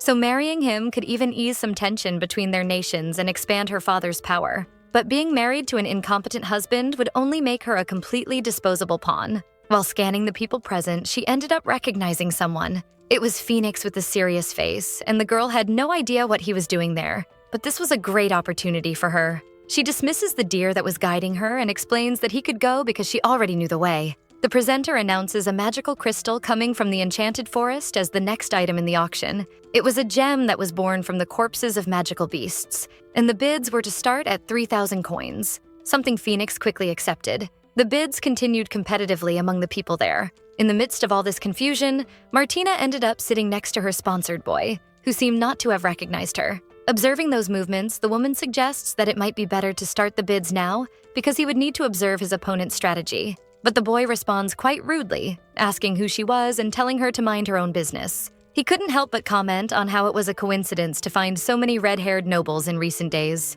It was interesting to see how the boy acted with strangers. Even so, she laughs and explains that she had heard that commoners who went without masks were trying to get noticed by the nobles. So she thought the boy was hoping for that, but he had no idea about that, as the person who told him about the existence of that place never mentioned that detail.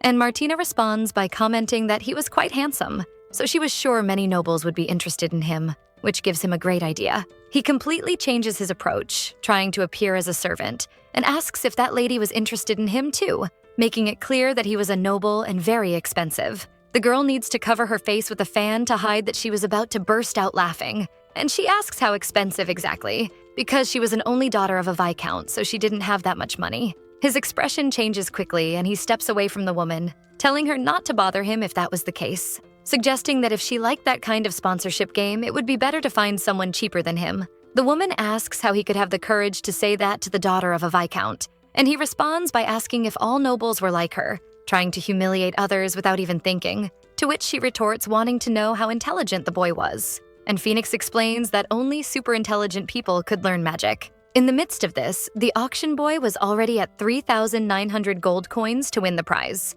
which increased to 4,100 gold coins, which quickly became 4,200, reaching the maximum price that Phoenix expected, as that was all he had with his savings. It was then that the man asked if he could raise the bid by 100 gold coins, or if 200 would be even better. Then Martina raised the boy's hand, stating that he would bid 4,500 gold coins. He yells at the woman, asking who told her to do that and questioning her mental sanity. After all, she didn't even know him, theoretically. And that's it for today. Martina continues standing strong, a true lioness mother, protecting Lily like the whole world is against them.